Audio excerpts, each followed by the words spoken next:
Egyptians worshipped a pantheon of gods so powerful that their influence shaped the very foundation of one of history's greatest civilizations. From the sun's fiery rays to the silent passage of time, the 12 gods of ancient Egypt held dominion over all aspects of life and death. Today, we embark on a journey to unravel the mysteries and stories behind these deities that guided the hearts and minds of the ancient Egyptians. In the heart of the ancient Nile Valley, a civilization arose that would stand the test of time.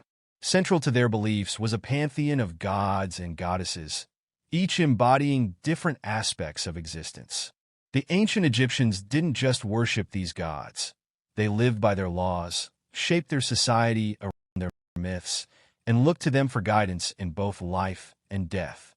Today, we delve into the stories of these 12 gods, exploring their origins, powers, and the roles they played in the cosmic drama that governed the universe.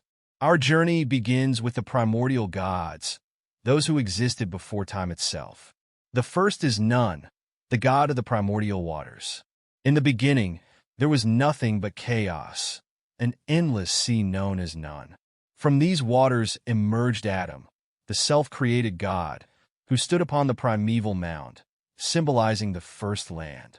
From Adam's own essence came the first divine pair, Shu, the god of air, and Tefnut, the goddess of moisture. This trinity, Nun, Adam, Shu, and Tefnut, represents the creation of order from chaos, the first breath of life, and the essential elements that sustain the world. As the story unfolds, Shu and Tefnut give birth to two more powerful deities, Geb, the god of the earth, and Nut, the goddess of the sky. Geb and Nut's love was so intense that they were locked in an eternal embrace, preventing the creation of life. Adam, seeing the need for balance, commanded Shu to separate them. With great strength, Shu lifted Nut high into the heavens, creating the sky, while Geb remained below as the earth. This act not only created the physical world, but also set the stage for the ongoing cycle of life and death. Nut became the arch of the sky, her body adorned with stars, while Geb lay beneath, the earth from which all life springs. At the heart of Egyptian mythology stands Ra, the sun god, and the most important of all deities.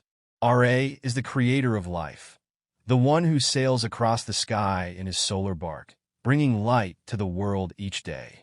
As the ruler of all gods, Ra's journey through the sky represents the daily cycle of life and death.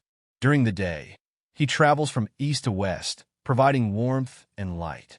But as night falls, Ra descends into the underworld, where he must confront the forces of chaos before rising again at dawn. The sun's daily journey symbolizes the eternal struggle between order and chaos, light and darkness, life and death. Among the most compelling stories in Egyptian mythology is the tale of Osiris, the god of the afterlife. Osiris was the beloved king of Egypt, ruling with his queen, Isis. But his brother Set, driven by envy, plotted his downfall. In a dramatic betrayal, Set killed Osiris, dismembering his body and scattering it across the land. Devastated, Isis embarked on a quest to find and reassemble her husband's body. With the help of her sister Nephthys and the wisdom of Thoth, the god of knowledge, Isis succeeded in restoring Osiris, who then became the lord of the underworld. Osiris's death and resurrection symbolize the cycle of life, death, and rebirth, a theme central to Egyptian belief. His son, Horus, avenged his father's death, battling Set and restoring order to the kingdom. Horus, the falcon-headed god, became the symbol of kingship and protection, embodying the divine power of the pharaohs. Alongside these major deities were others who played crucial roles in maintaining balance and order in the universe. Anubis, the jackal-headed god, was the protector of the dead and the guide of souls in the afterlife. He oversaw the embalming process and ensured that the dead were properly prepared for their journey to the underworld. Batet, the lioness-headed goddess, was a protector of home and family, embodying both the nurturing and fierce aspects of motherhood. Thoth, the ibis-headed god, was the divine scribe, the keeper of knowledge, and the mediator between gods and humans. His wisdom and understanding of the universe made him a key figure in maintaining the cosmic order. Egyptian mythology also tells of the constant battle between the forces of chaos and order. Set, the god of chaos, desert, and storms, represents the disruptive forces that threaten to overthrow the balance of the universe. His eternal conflict with Horus, the god of kingship and protection, is a reminder of the delicate balance that must be maintained. On the other side stands Ma'at, the goddess of truth, justice, and harmony. Ma'at's principles govern the actions of both gods and humans, ensuring that order prevails over chaos. Her feather is used in the weighing of the heart ceremony, determining the fate of souls in the afterlife. As we weave through the intricate stories of these 12 gods, a picture emerges of a complex and interconnected belief system. Each god and goddess holds a unique role, yet they all work together to maintain the delicate balance that governs the universe. The ancient Egyptians saw their gods not just as distant, powerful beings, but as integral parts of their daily lives. From the rising of the sun to the flooding of the Nile, from the birth of a child to the passing of a loved one, the gods were always present, guiding and protecting the people of Egypt. The legacy of these 12 gods lives on, not just in the stories and monuments they left behind, but in the very fabric of Egyptian culture. Their myths continue to inspire and fascinate, offering insights into a civilization that, despite the passage of millennia, remains one of the most intriguing and influential in human history. The gods of ancient Egypt represent the eternal quest for understanding the mysteries of life, death, and the universe, a quest that continues to captivate us to this day. Thank you for joining us on this journey into the heart of ancient Egyptian mythology. If you enjoyed this exploration, don't forget to like, share, and subscribe for more deep dives into the myths and legends that shaped our world. What other ancient civilizations would you like us to explore next? Let us know in the comments below. Join me as I dive deep into the ancient Egyptian afterlife beliefs and try to understand the weighing of the heart ceremony like never before. Did you know that ancient Egyptians believed in a journey through the underworld that would determine their eternal fate? This journey was filled with dangers, but at the heart of it all was the pivotal moment when the deceased's heart was weighed against the feather of Ma'at, the goddess of truth and justice. What did this mean for the soul's future, and how did it shape Egyptian culture?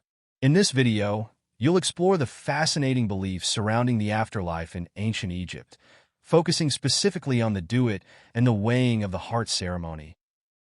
The Egyptians had a complex view of the afterlife, one that intricately connected their spiritual beliefs with everyday life.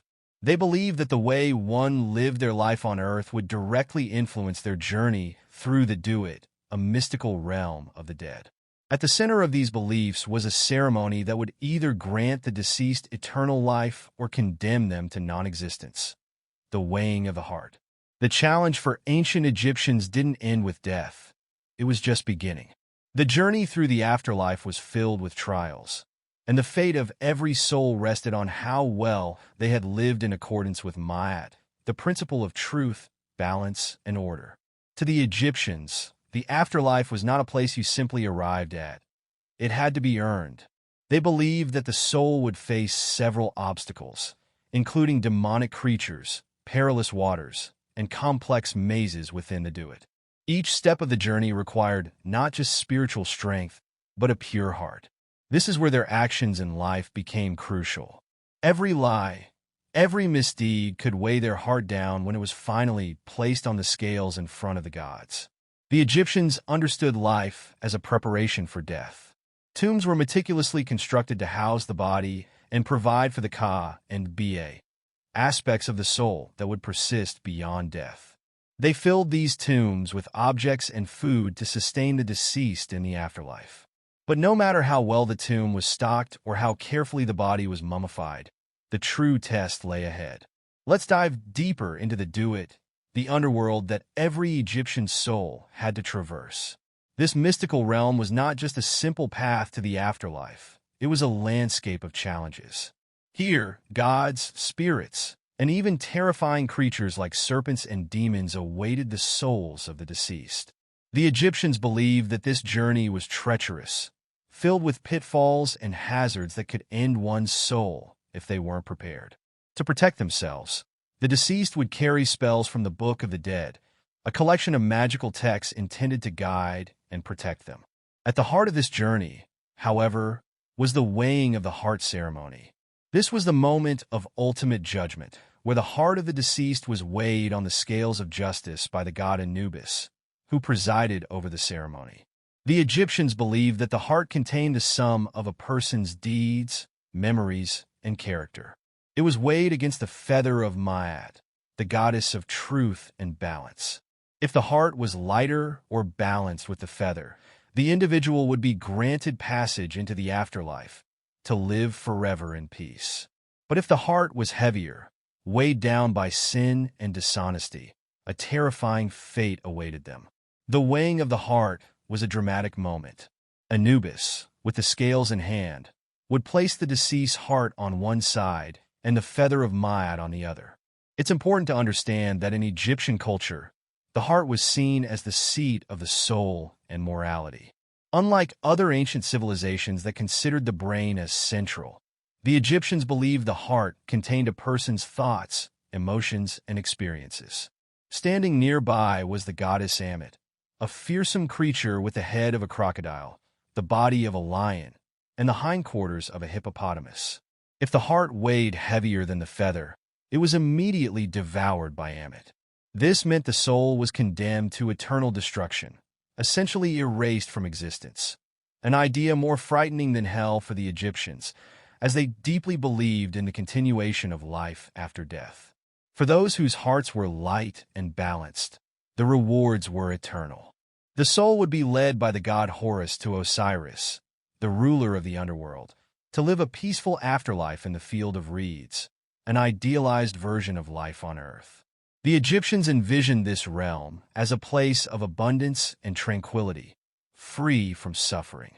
The ancient Egyptian beliefs about the afterlife were complex and profound. The weighing of the heart ceremony was a crucial moment, determining whether a soul would be granted eternal life or obliterated by Ammit. This ceremony, with its emphasis on moral integrity, reflected the values of Egyptian society and reinforced the idea that life and afterlife were inextricably linked.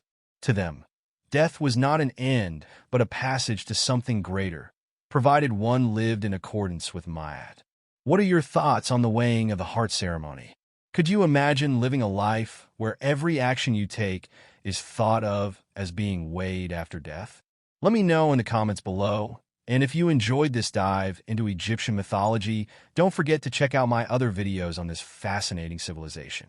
Make sure to like, share, and subscribe for more intriguing stories from the ancient world.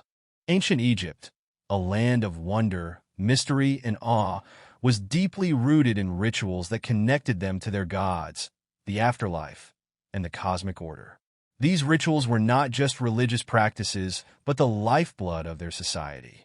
They ensured the balance of the universe, known as Maat, which they believed sustained both the living and the dead. Today, we uncover some of the most unbelievable ancient rituals of this mysterious civilization. One of the most iconic of these rituals was the opening of the mouth ceremony, a powerful funerary rite. It was believed that when someone passed from this world, they required the ability to eat, speak, and breathe in the afterlife. Through symbolic gestures, the priest, often a family member, would open the mouth of the deceased by touching it with a ceremonial tool. This allowed the soul to live on, ensuring a comfortable and eternal existence beyond the grave. But the afterlife wasn't guaranteed without the weighing of the heart ritual, perhaps one of the most crucial judgments in Egyptian belief. After death, the heart, which Egyptians believed held all of one's thoughts and deeds, was weighed against the feather of Maat, the goddess of truth. If the heart was heavy with sin, the soul would be devoured by the fearsome demon Ammit, and that person would cease to exist. However, a light heart meant purity, granting the deceased passage into the eternal fields of paradise. Rituals weren't reserved just for the afterlife, though. The ancient Egyptians practiced Heka, magic, in their daily lives. Whether it was for protection, healing, or even influencing events, magic played a central role. Through chants, spells, and offerings, they believed they could manipulate the natural and supernatural worlds to their benefit. One particularly grand event was the Sed Festival, held after a pharaoh had ruled for 30 years. This ritual was a combination of physical tests and sacred ceremonies that re-energized the king, symbolizing his continued strength and divine right to rule. The festival included a reenactment of his coronation and even a ceremonial race, demonstrating his vitality and connection to the gods. The beautiful Feast of the Valley was another event where the Egyptians connected with both their gods and their deceased ancestors. The people would sail from the bustling city of Thebes to the necropolis in the west, where they made offerings of food, drink, and prayers at the tombs of their loved ones. This ritual strengthened the bond between the living and the dead, ensuring that the deceased were remembered and cared for in the afterlife. Temples, too, were the center of daily temple rituals, conducted by priests to maintain the order of the universe. Every day, offerings of food, incense, and prayers were given to the gods, asking for their favor, protection, and guidance. These rituals weren't just for the gods. They maintained Egypt's prosperity and kept the forces of chaos at bay.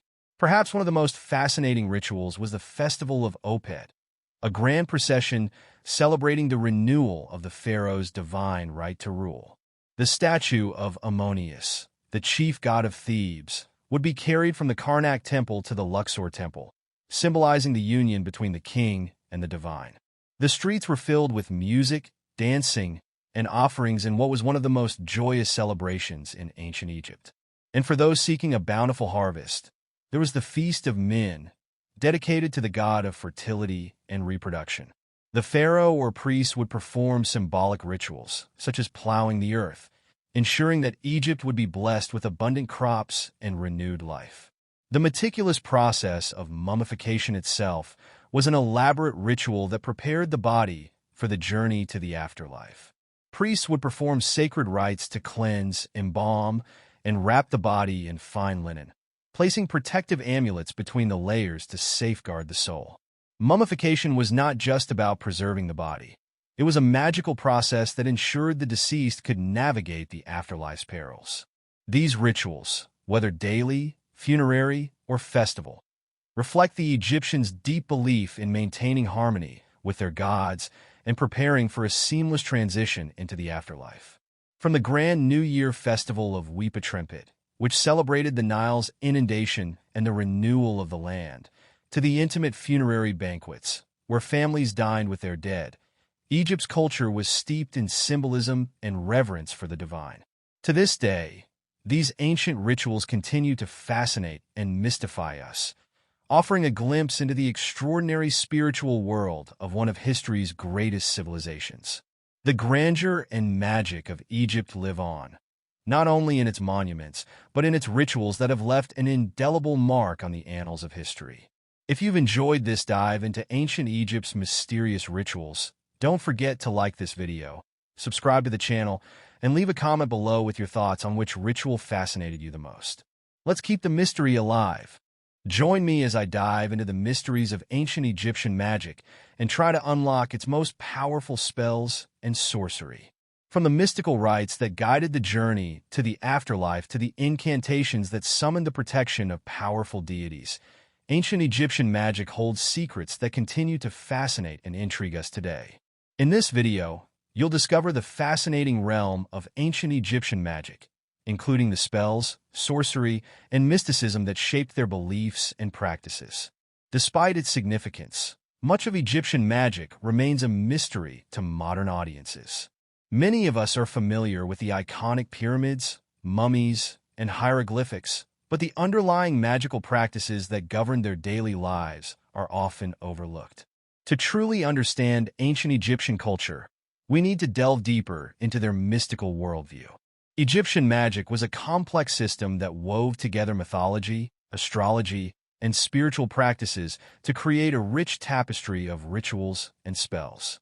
By exploring this mystical realm, we can gain a deeper appreciation for the ingenuity and creativity of the ancient Egyptians. But how can we unlock these secrets and understand their true essence? One way is to examine the various forms of magical texts, such as the pyramid texts, coffin texts, and the Book of the Dead. These texts weren't just religious manuscripts. They were powerful magical tools. For instance, the pyramid texts contain some of the oldest known religious spells, which were etched into the walls of royal tombs to ensure the pharaoh's protection in the afterlife. Spells from the pyramid texts were meant to guide the soul through the underworld, warding off evil forces and ensuring a peaceful transition into eternity. Another key source of ancient Egyptian magic is the Book of the Dead, a collection of spells and prayers written on papyrus and buried with the deceased to help them navigate the afterlife. Within this book, you'll find spells for protection, guidance, and empowerment, such as the famous weighing of the heart spell, where the deceased's heart is weighed against the feather of truth to determine their fate in the afterlife. If the heart was lighter than the feather, the soul could enter paradise. If heavier, it would be devoured by the monstrous goddess Ammit. Let's not forget the priests and priestesses who played a vital role in performing these magical rituals. Serving as intermediaries between the human and divine realms, these individuals were skilled in the arts of magic and astrology. They used specialized tools like wands, amulets, and statues to channel divine power. The hieroglyphic carvings on these tools were believed to hold magical power, granting the wearer or the person they were used on protection, health, and prosperity. At the heart of Egyptian magic lay a deep reverence for the gods and goddesses, who were believed to possess supernatural powers. Egyptian magic wasn't just about casting spells.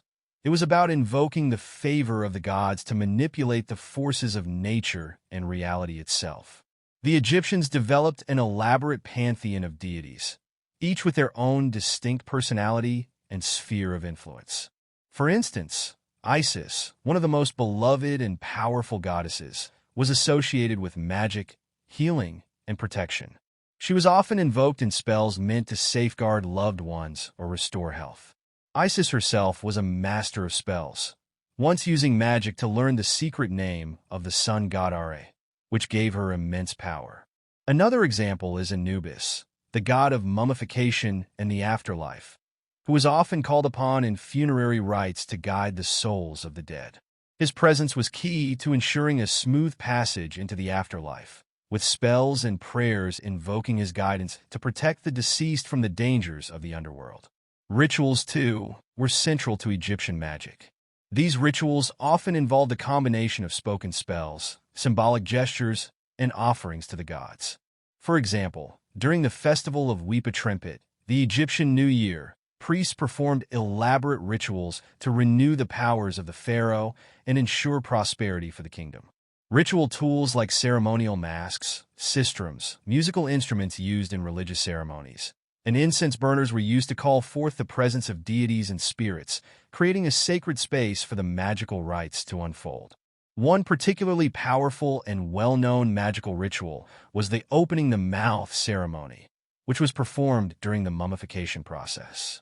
This ritual was believed to restore the senses of the dead so they could eat, drink, and speak in the afterlife. The process involved intricate steps, including the use of sacred tools like the adze, a small instrument shaped like a crescent, to symbolically open the mouth and eyes of the deceased. The opening the mouth ritual was more than just a spiritual rite. It was a profound expression of the Egyptians' belief in the continuity of life after death. They understood that death was not the end, but merely a transition to a different existence, and the magic they performed was essential to ensure this transition went smoothly. It also demonstrated their belief in the interconnectedness of the physical and spiritual worlds. Every action taken in this world had ripples in the afterlife. Another fascinating aspect of Egyptian magic is the use of amulets. The ankh, for example, symbolized life and was often placed on mummies to ensure a continuation of life in the afterlife. Amulets of scarab beetles were also used for protection, as they were believed to hold transformative powers. Just as the beetle could transform waste into nourishment, these amulets were thought to bring transformation and regeneration to the soul. The Egyptians also had spells for everyday needs, such as protection against illness, good harvests, or success in personal ventures. One such example is the Sipi of Horus, a type of protective charm that depicted the child god Horus standing on crocodiles while holding dangerous animals. It was meant to protect against bites from venomous creatures and was often placed in homes or temples as a form of spiritual protection. Our journey into the mysteries of ancient Egyptian magic has revealed a complex, multifaceted system that wove together mythology, astrology, and spiritual practices. Egyptian magic wasn't just about casting spells. It was an entire worldview that connected the physical and spiritual worlds. From the divine power of gods like Isis and Anubis to the intricate spells contained in texts like the Book of the Dead, ancient Egyptian magic was central to how they understood life, death, and the cosmos. By exploring the magical texts, rituals, and deities of ancient Egypt, we can gain a deeper appreciation for their ingenuity, creativity, and profound reverence for the mysteries of life and death. Even today, their magical practices continue to intrigue enthusiasts and scholars alike, leaving us to wonder what other secrets might still be hidden in the sands of time. If you enjoyed this exploration of ancient magic, don't forget to like, subscribe, and check out my other videos on mystical traditions from around the world. Ancient Egypt, a land of wonder, mystery, and awe, was deeply rooted in rituals that connected them to their gods, the afterlife, and the cosmic order. These rituals were not just religious practices, but the lifeblood of their society. They ensured the balance of the universe, known as Ma'at, which they believed sustained both the living and the dead. Today, we uncover some of the most unbelievable ancient rituals of this mysterious civilization. One of the most iconic of these rituals was the opening of the mouth ceremony, a powerful funerary rite. It was believed that when someone passed from this world, they required the ability to eat, speak, and breathe in the afterlife. Through symbolic gestures, the priest, often a family member, would open the mouth of the deceased by touching it with a ceremonial tool.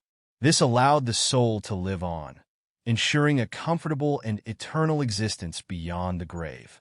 But the afterlife wasn't guaranteed without the weighing of the heart ritual, perhaps one of the most crucial judgments in Egyptian belief. After death, the heart, which Egyptians believed held all of one's thoughts and deeds, was weighed against the feather of Ma'at, the goddess of truth. If the heart was heavy with sin, the soul would be devoured by the fearsome demon Ammit, and that person would cease to exist. However, a light heart meant purity, granting the deceased passage into the eternal fields of paradise. Rituals weren't reserved just for the afterlife, though. The ancient Egyptians practiced Heka, magic, in their daily lives. Whether it was for protection, healing, or even influencing events, magic played a central role. Through chants, spells, and offerings, they believed they could manipulate the natural and supernatural worlds to their benefit. One particularly grand event was the Sed Festival, held after a pharaoh had ruled for 30 years. This ritual was a combination of physical tests and sacred ceremonies that re-energized the king, symbolizing his continued strength and divine right to rule. The festival included a reenactment of his coronation and even a ceremonial race, demonstrating his vitality and connection to the gods. The beautiful Feast of the Valley was another event where the Egyptians connected with both their gods and their deceased ancestors. The people would sail from the bustling city of Thebes to the necropolis in the west, where they made offerings of food, drink, and prayers at the tombs of their loved ones. This ritual strengthened the bond between the living and the dead, ensuring that the deceased were remembered and cared for in the afterlife. Temples, too, were the center of daily temple rituals, conducted by priests to maintain the order of the universe. Every day, offerings of food, incense, and prayers were given to the gods, asking for their favor, protection, and guidance. These rituals weren't just for the gods. They maintained Egypt's prosperity and kept the forces of chaos at bay. Perhaps one of the most fascinating rituals was the Festival of Opet, a grand procession celebrating the renewal of the pharaoh's divine right to rule. The statue of Ammonius, the chief god of Thebes, would be carried from the Karnak temple to the Luxor temple, symbolizing the union between the king and the divine. The streets were filled with music, dancing, and offerings in what was one of the most joyous celebrations in ancient Egypt. And for those seeking a bountiful harvest, there was the Feast of Min, dedicated to the god of fertility and reproduction. The pharaoh or priest would perform symbolic rituals, such as plowing the earth, ensuring that Egypt would be blessed with abundant crops and renewed life. The meticulous process of mummification itself was an elaborate ritual that prepared the body for the journey to the afterlife. Priests would perform sacred rites to cleanse, embalm, and wrap the body in fine linen, placing protective amulets between the layers to safeguard the soul. Mummification was not just about preserving the body. It was a magical process that ensured the deceased could navigate the afterlife's perils. These rituals, whether daily, funerary, or festival, reflect the Egyptians' deep belief in maintaining harmony with their gods and preparing for a seamless transition into the afterlife. From the grand New Year festival of Weepa, which celebrated the Nile's inundation and the renewal of the land, to the intimate funerary banquets, where families dined with their dead, Egypt's culture was steeped in symbolism and reverence for the divine. To this day, these ancient rituals continue to fascinate and mystify us, offering a glimpse into the extraordinary spiritual world of one of history's greatest civilizations.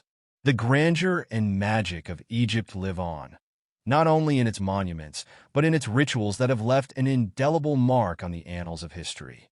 If you've enjoyed this dive into ancient Egypt's mysterious rituals, don't forget to like this video, subscribe to the channel, and leave a comment below with your thoughts on which ritual fascinated you the most. Let's keep the mystery alive. Join me as I dive into the mysteries of ancient Egyptian magic and try to unlock its most powerful spells and sorcery. From the mystical rites that guided the journey to the afterlife to the incantations that summoned the protection of powerful deities, ancient Egyptian magic holds secrets that continue to fascinate and intrigue us today. In this video, you'll discover the fascinating realm of ancient Egyptian magic, including the spells, sorcery, and mysticism that shaped their beliefs and practices. Despite its significance, much of Egyptian magic remains a mystery to modern audiences. Many of us are familiar with the iconic pyramids, mummies, and hieroglyphics, but the underlying magical practices that govern their daily lives are often overlooked. To truly understand ancient Egyptian culture, we need to delve deeper into their mystical worldview. Egyptian magic was a complex system that wove together mythology, astrology, and spiritual practices to create a rich tapestry of rituals and spells. By exploring this mystical realm, we can gain a deeper appreciation for the ingenuity and creativity of the ancient Egyptians. But how can we unlock these secrets and understand their true essence? One way is to examine the various forms of magical texts, such as the pyramid texts, coffin texts, and the Book of the Dead. These texts weren't just religious manuscripts. They were powerful magical tools. For instance, the pyramid texts contain some of the oldest known religious spells, which were etched into the walls of royal tombs to ensure the pharaoh's protection in the afterlife.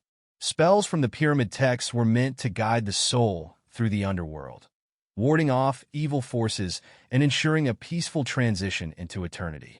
Another key source of ancient Egyptian magic is the Book of the Dead, a collection of spells and prayers written on papyrus and buried with the deceased to help them navigate the afterlife. Within this book, you'll find spells for protection, guidance, and empowerment, such as the famous weighing of the heart spell, where the deceased's heart is weighed against the feather of truth to determine their fate in the afterlife. If the heart was lighter than the feather, the soul could enter paradise. If heavier, it would be devoured by the monstrous goddess Ammit. Let's not forget the priests and priestesses who played a vital role in performing these magical rituals. Serving as intermediaries between the human and divine realms, these individuals were skilled in the arts of magic and astrology. They used specialized tools like wands, amulets, and statues to channel divine power. The hieroglyphic carvings on these tools were believed to hold magical power, granting the wearer or the person they were used on protection, health, and prosperity. At the heart of Egyptian magic lay a deep reverence for the gods and goddesses, who were believed to possess supernatural powers. Egyptian magic wasn't just about casting spells. It was about invoking the favor of the gods to manipulate the forces of nature and reality itself. The Egyptians developed an elaborate pantheon of deities, each with their own distinct personality and sphere of influence. For instance, Isis, one of the most beloved and powerful goddesses, was associated with magic, healing, and protection. She was often invoked in spells meant to safeguard loved ones or restore health. Isis herself was a master of spells, once using magic to learn the secret name of the sun god Ra, which gave her immense power. Another example is Anubis, the god of mummification and the afterlife, who was often called upon in funerary rites to guide the souls of the dead. His presence was key to ensuring a smooth passage into the afterlife, with spells and prayers invoking his guidance to protect the deceased from the dangers of the underworld. Rituals, too, were central to Egyptian magic. These rituals often involved a combination of spoken spells, symbolic gestures, and offerings to the gods. For example, during the festival of Weepa Trempet, the Egyptian New Year, priests performed elaborate rituals to renew the powers of the pharaoh and ensure prosperity for the kingdom. Ritual tools like ceremonial masks, sistrums, musical instruments used in religious ceremonies, and incense burners were used to call forth the presence of deities and spirits, creating a sacred space for the magical rites to unfold. One particularly powerful and well-known magical ritual was the opening the mouth ceremony, which was performed during the mummification process. This ritual was believed to restore the senses of the dead so they could eat, drink, and speak in the afterlife. The process involved intricate steps, including the use of sacred tools like the adze, a small instrument shaped like a crescent, to symbolically open the mouth and eyes of the deceased. The opening the mouth ritual was more than just a spiritual rite.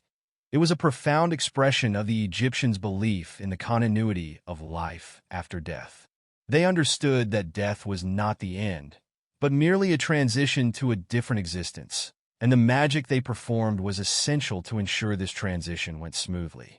It also demonstrated their belief in the interconnectedness of the physical and spiritual worlds. Every action taken in this world had ripples in the afterlife. Another fascinating aspect of Egyptian magic is the use of amulets. The ankh, for example, symbolized life and was often placed on mummies to ensure a continuation of life in the afterlife. Amulets of scarab beetles were also used for protection, as they were believed to hold transformative powers. Just as the beetle could transform waste into nourishment, these amulets were thought to bring transformation and regeneration to the soul. The Egyptians also had spells for everyday needs, such as protection against illness, good harvests, or success in personal ventures. One such example is the Sipi of Horus, a type of protective charm that depicted the child god Horus standing on crocodiles while holding dangerous animals. It was meant to protect against bites from venomous creatures and was often placed in homes or temples as a form of spiritual protection. Our journey into the mysteries of ancient Egyptian magic has revealed a complex, multifaceted system that wove together mythology, astrology, and spiritual practices. Egyptian magic wasn't just about casting spells. It was an entire worldview that connected the physical and spiritual worlds. From the divine power of gods like Isis and Anubis to the intricate spells contained in texts like the Book of the Dead, ancient Egyptian magic was central to how they understood life, death, and the cosmos. By exploring the magical texts, rituals, and deities of ancient Egypt, we can gain a deeper appreciation for their ingenuity, creativity, and profound reverence for the mysteries of life and death. Even today, their magical practices continue to intrigue enthusiasts and scholars alike, leaving us to wonder what other secrets might still be hidden in the sands of time. If you enjoyed this exploration of ancient magic, don't forget to like, subscribe, and check out my other videos on mystical traditions from around the world. Did you know Anubis, the iconic Egyptian god of death, wasn't always the ruler of the underworld? Even though we often think of him as the sole guide for souls into the afterlife, his role was far more complicated. In fact, Anubis faced a betrayal that completely changed his destiny, a betrayal that came from the very gods he had loyally served. Today, we'll unravel the untold story of Anubis, the god who was betrayed and lost his throne in the underworld. Anubis, with his jackal head and mysterious presence, is one of the most recognizable gods in Egyptian mythology. To the ancient Egyptians, he represented death, mummification, and the protection of souls as they journeyed into the afterlife. His role was sacred. He was the god who ensured the dead were prepared for their final judgment. In many ways, Anubis was a protector, one who guided the deceased through the most dangerous part of their journey, the afterlife. But there's more to his story than just embalming and guiding souls. He was part of a power struggle, one that would forever change his place among the gods. Anubis's role in the underworld wasn't always stable. While he was initially the god of death, he shifted after the rise of another god, Osiris. As the legend goes, Osiris, the god of fertility and rebirth, was brutally murdered by his own brother, Set, the god of chaos. After Set dismembered Osiris's body and scattered the pieces across Egypt, it was Anubis who helped gather the remains and preserve them, allowing Osiris to be resurrected. It was an act of pure loyalty. But this would become the turning point for Anubis. The gods, particularly Ra, the sun god, recognized Osiris's resurrection and decided that Osiris should be given dominion over the afterlife. This decision left Anubis in a secondary role, demoted from the ruler of the underworld to the god of mummification and embalming. Anubis, who had loyally served the dead for centuries, was suddenly cast aside. It wasn't just a demotion. It was a betrayal from Ra and Osiris, the very gods Anubis had assisted. So, what exactly led to this betrayal? Let's take a step back and explore the mythological history that shaped this conflict. Long before Osiris came into power, Anubis had reigned as the primary god of death. His primary role was to ensure that the souls of the dead were protected and prepared for their journey into the underworld. He was the one who developed the process of mummification, which became a cornerstone of Egyptian funerary practices. The Egyptians believed that through mummification, the dead could be preserved for their resurrection and judgment in the afterlife. Anubis took great care in preparing the dead, ensuring they were ready to meet their fate. The turning point came when Osiris entered the scene. Osiris wasn't originally a god associated with death. He was a god of fertility, agriculture, and the natural cycles of life. But when Set, driven by jealousy, murdered him and scattered his body, Osiris's fate changed forever. Anubis, along with Isis and Nephthys, worked tirelessly to recover the pieces of Osiris's body. Anubis used his skills of embalming to preserve Osiris, helping him become the first being to be resurrected. Ra, seeing the miraculous resurrection of Osiris, believed that Osiris should rule the underworld, for he had died and returned. It seemed only fitting that a god who had experienced death should now preside over it. But in making this decision, Ra overlooked the dedication and loyalty that Anubis had shown. Anubis, who had been the god of the dead for generations, was now stripped of his primary role. It was a deep betrayal, one that would forever change Anubis's place in Egyptian mythology. Despite this, Anubis remained loyal. He did not rebel against Osiris or Ra. Instead, he accepted his new role as the god of embalming, ensuring that the dead would continue to be properly prepared for their journey into the afterlife. He became the protector of tombs and was often depicted standing guard over the mummified bodies of the dead. He even performed the weighing of the heart ceremony, where the hearts of the deceased were measured against the feather of Maat, the goddess of truth and justice. Though he no longer ruled the underworld, Anubis still played a vital role in determining the fate of souls. The climactic moment in Anubis's story comes when Ra officially hands over the title of Lord of the Underworld to Osiris. Anubis, who had been the sole ruler of the dead, was now reduced to an assistant, a helper in the grand scheme of the afterlife. This transition wasn't just about power. It represented a shift in how the ancient Egyptians viewed death itself. With Osiris as the ruler of the underworld, death was no longer a final end, but rather a path to resurrection and eternal life. Anubis's demotion signified this change. Death, which was once feared, became something more complex, a cycle of death and rebirth, governed by Osiris. Yet Anubis did not resist this change. Instead, he continued to play his part in the grand design of the gods, albeit in a different capacity. But the betrayal didn't come without its consequences. Anubis's presence began to diminish in later Egyptian mythology.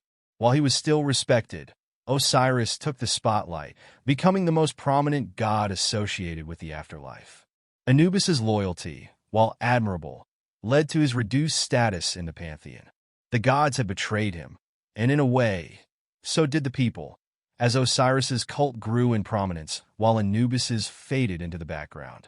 Yet, even with this betrayal, Anubis's role in Egyptian mythology remained significant. His image, with the black jackal head, symbolizes death, protection, and mummification. Even though he was overshadowed by Osiris, Anubis continues to evoke mystery and reverence in the stories of ancient Egypt. In the end, Anubis's story isn't just about death. It's about loyalty, betrayal, and the shifting power dynamics among the gods. Despite being betrayed by Ra and Osiris, Anubis remained a vital part of the afterlife, ensuring that souls were protected and that death remained sacred. His loyalty, even in the face of betrayal, made him one of the most enduring figures in Egyptian mythology. Anubis reminds us that sometimes, even when we give everything, we might still be pushed aside. But true loyalty, like that of Anubis, isn't about power, it's about duty. And though his role may have changed, Anubis's presence continues to loom large over the Egyptian afterlife. What do you think of Anubis's story? Does it change your perspective on this mysterious god of death? Let me know in the comments. And if you're fascinated by tales of ancient Egyptian mythology, make sure to hit that subscribe button and check out our next video where we explore the rise of Osiris and the battle between him and Set. Stay tuned for more mythological mysteries. Cleopatra VII, the last active ruler of the Ptolemaic Kingdom of Egypt, is often remembered for her intelligence, beauty, and her relationships with Julius Caesar and Mark Antony. But what many people don't realize is that before she ever became involved with the Romans, Cleopatra had to navigate a dangerous political landscape within her own family. Her relationships with her brothers were more than just family squabbles. They were battles for survival, control, and the future of Egypt. Cleopatra's family, the Ptolemies, were no strangers to infighting. Since the dynasty's foundation, sibling rivalry had been a common theme in their pursuit of power. Cleopatra's rise to power was no exception. Born into a royal family where alliances and betrayals were the norm, Cleopatra found herself in a constant power struggle with her younger brothers, Ptolemy XIII and Ptolemy XIV. Let's start with Ptolemy XIII, her younger brother and first co-ruler. By ancient Egyptian custom, Cleopatra and Ptolemy XIII were married when she ascended the throne, but this was purely a political arrangement. Cleopatra was 18 at the time, and Ptolemy XIII was only about 10 years old. As you can imagine, ruling alongside a child wasn't easy. Cleopatra was determined to rule in her own right, but Ptolemy XII's advisors, led by a cunning eunuch named Pothinus, quickly began to undermine her authority. Tensions between Cleopatra and Ptolemy XIII grew rapidly. Cleopatra's attempts to assert dominance were met with resistance, leading to a civil war that would soon engulf Egypt. Ptolemy's advisors convinced him that Cleopatra was too powerful and that she needed to be removed from power entirely. In a drastic move, Ptolemy XIII and his council forced Cleopatra to flee Alexandria.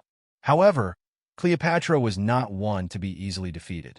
She sought refuge and aligned herself with one of the most powerful men in the world, Julius Caesar.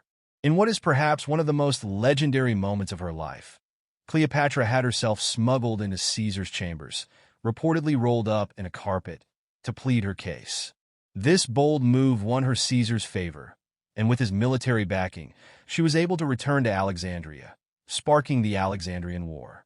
The war culminated in the infamous Battle of the Nile, where Caesar's forces decisively defeated Ptolemy XII's army. Ptolemy XIII, in a desperate attempt to escape, drowned in the Nile River. Cleopatra had successfully regained her throne, but the cost of this victory was the life of her own brother. Even after the death of Ptolemy XIII, Cleopatra's troubles were far from over. She now had to share power with another of her younger brothers, Ptolemy XIV, who she married according to tradition. But, much like her previous co-regency, this was merely a facade. Cleopatra maintained full control over Egypt, while Ptolemy XIV, who was still a boy, had little say in matters of state.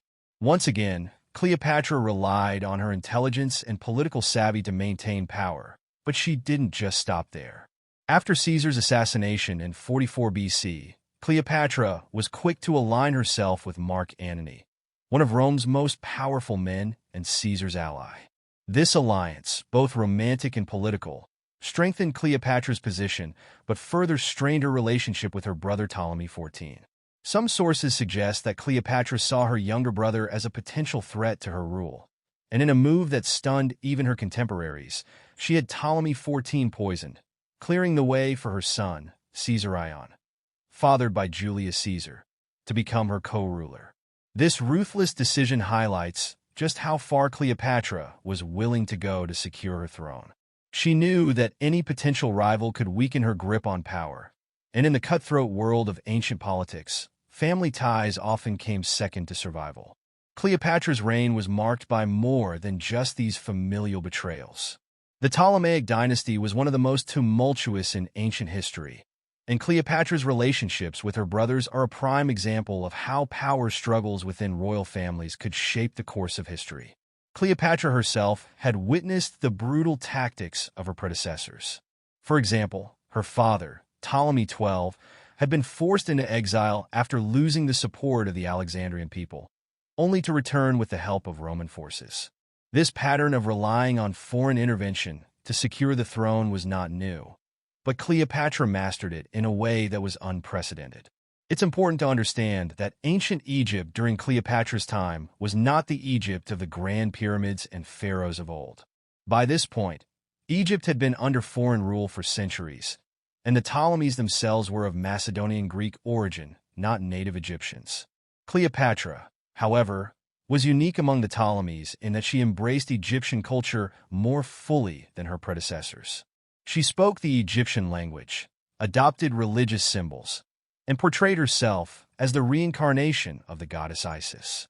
This helped to endear her to the Egyptian people, even as she navigated the dangerous waters of her own family's treachery.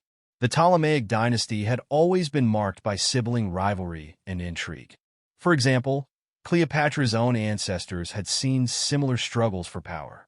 Ptolemy VIII, known as Ptolemy Physcon, had famously married his niece, Cleopatra II, only to later marry her daughter, Cleopatra III, creating a web of family alliances and betrayals that spanned generations. Cleopatra was well aware of this history and knew that if she didn't act decisively, she could easily end up like her predecessors, overthrown or even dead. And of course, we can't discuss Cleopatra's story without mentioning her infamous relationship with Mark Antony. While her involvement with Julius Caesar had solidified her hold on power, her alliance with Antony would ultimately lead to her downfall. Their partnership, while initially successful, angered Rome, particularly Octavian, Caesar's heir and future Emperor Augustus. The Roman propaganda machine went into full swing, portraying Cleopatra as a manipulative seductress who had bewitched Antony, threatening the very stability of Rome. Their eventual defeat at the Battle of Actium marked the beginning of the end for Cleopatra's reign. But despite her dramatic downfall, Cleopatra's legacy endured. Her ability to navigate the treacherous world of politics, both within her family and on the international stage, remains a testament to her intelligence and resourcefulness. She was more than just a beautiful queen. She was a shrewd political operator who understood the importance of alliances, strategy, and timing. In the end, Cleopatra's relationships with her brothers were a key factor in her rise to power, but they also highlight the brutal realities of life as a ruler in ancient Egypt. Her willingness to betray her own blood to secure her throne shows just how high the stakes were. Yet, despite the betrayals, wars, and tragic endings, Cleopatra remains one of the most fascinating and complex figures in history. Her reign might have ended in tragedy, but her legacy lives on, not just as a queen who was involved with two of Rome's most powerful men, but as a ruler who fought tooth and nail to maintain her hold on Egypt. Cleopatra's story is a reminder that power, especially in the ancient world, often came at a steep price. Thanks for watching. If you want to dive deeper into the secrets of ancient Egypt and Cleopatra's world, make sure to check out our video on the mysterious and shocking truths behind the construction of the pyramids. Don't forget to like, comment, and subscribe, and let us know in the comments, what do you think was Cleopatra's greatest strength as a ruler? Did you know that the legacy of ancient Egyptian pharaohs still influences our world today? From the grand pyramids that touch the sky to the intricate tales of power, intrigue, and divine rule, the story of the pharaohs captivates our imagination. Join me as we journey through the rich history of these kings and queens of ancient Egypt. Welcome to our exploration of the pharaohs, those enigmatic rulers who governed one of history's most powerful civilizations. Their reigns were marked by monumental achievements, dramatic narratives, and profound cultural impact. Today, we'll delve into their lives, examining famous figures like Ramses II, Tutankhamun, and Cleopatra, and uncovering the enduring legacy they left behind. The story begins with the unification of Upper and Lower Egypt around 3100 BCE. Narmer, also known as Menes, is credited with this monumental achievement, symbolized by the Narmer palette, which depicts his victory. The pharaohs were considered divine rulers, intermediaries between the gods and the people, a belief that justified their absolute power. This divine kingship established a strong connection between the pharaoh and the gods, shaping the political and religious landscape of ancient Egypt.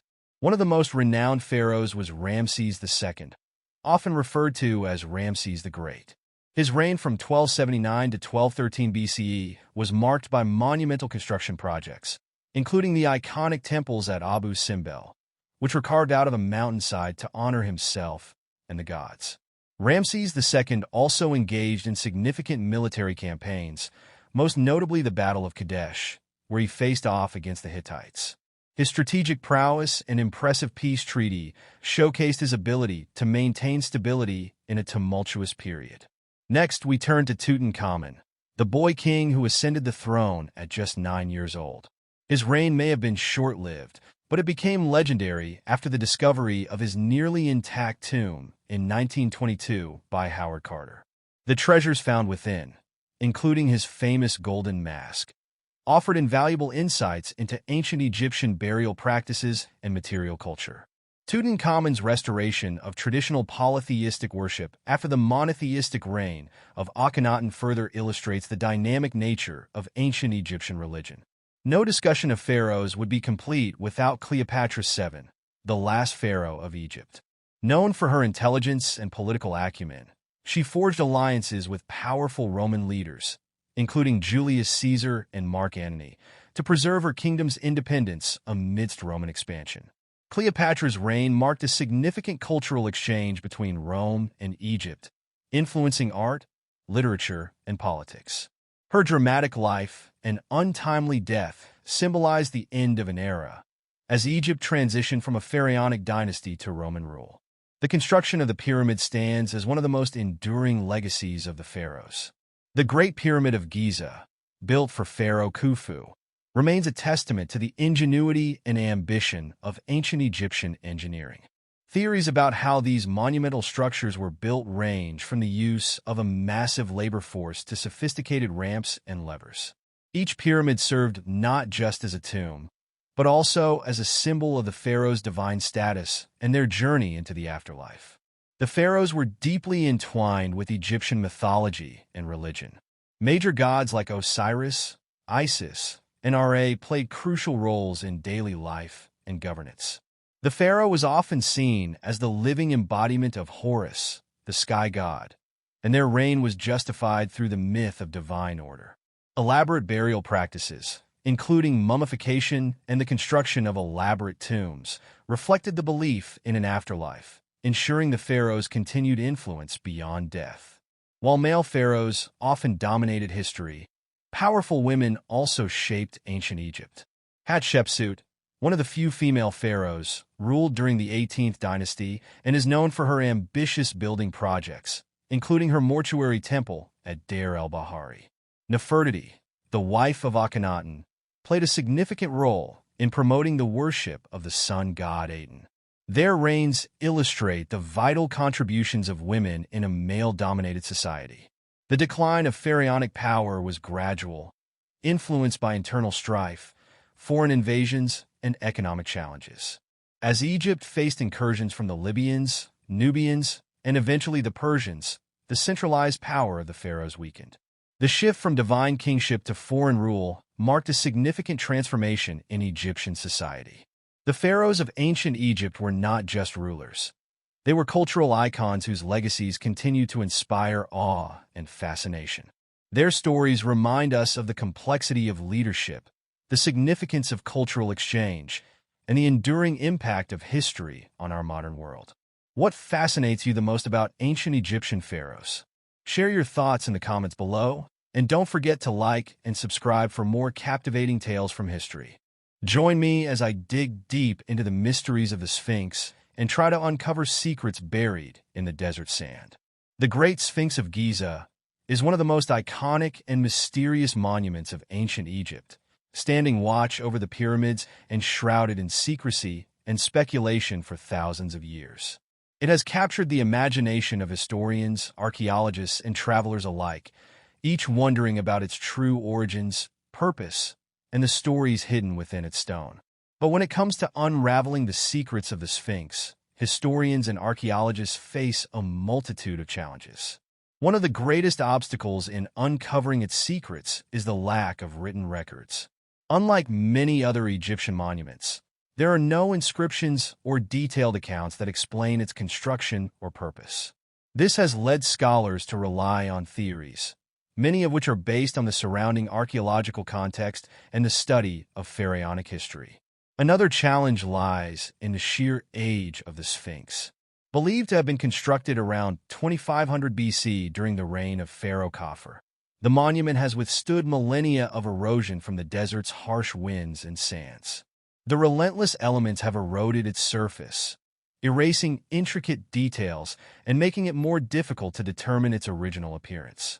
On top of that, the Sphinx has undergone multiple restorations over the centuries, some of which may have altered its original features. These renovations have created more questions than answers about what is truly original and what was added later. To make matters worse, treasure hunters and looters have disrupted the surrounding area in search of valuables, further complicating efforts to understand its history.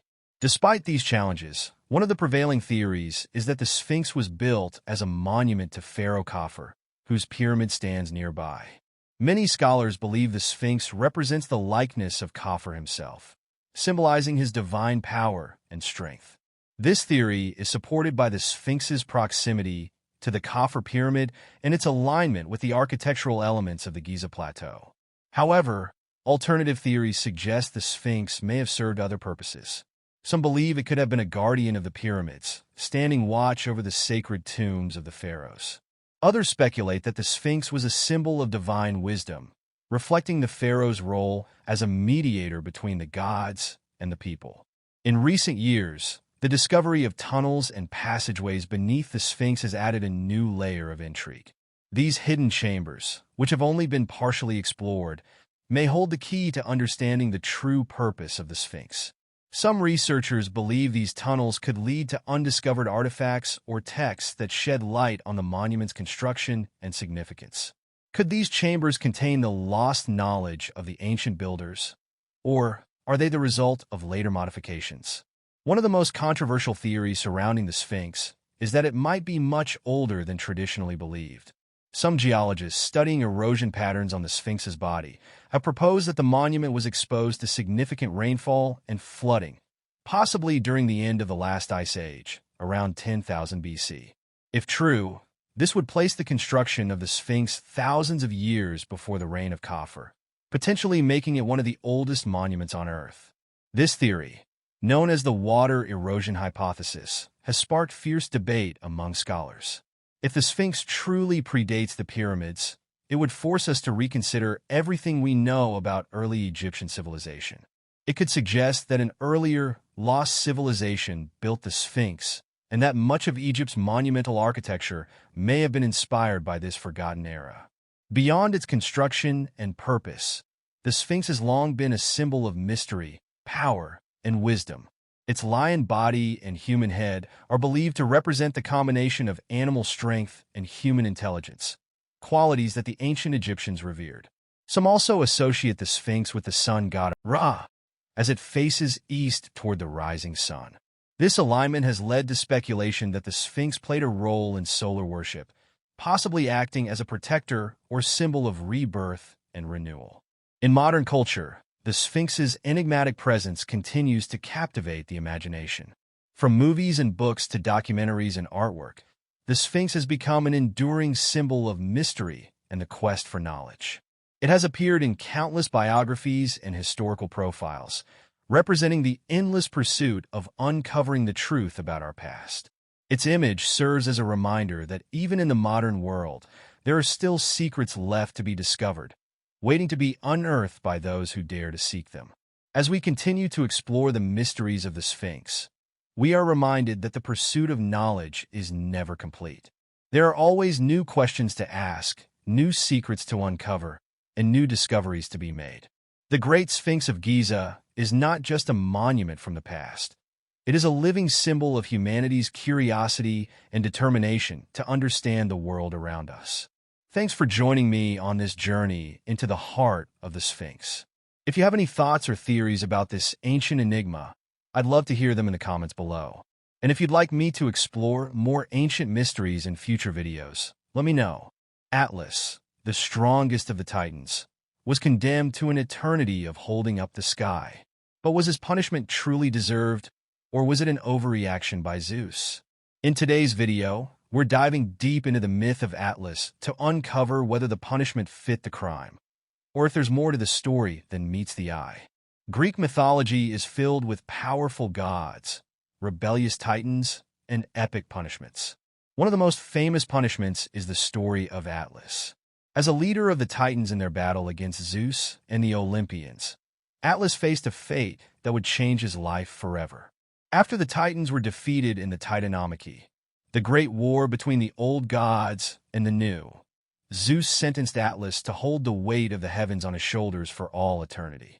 But was this punishment really justified, or was Atlas simply a victim of Zeus' wrath? To understand Atlas' fate, we have to go back to the beginning. The Titanomachy was an all-out war between the Titans, led by Cronus, and the Olympians, led by Zeus. Atlas wasn't just any Titan. He was a commander, a symbol of strength, and a close ally of Cronus.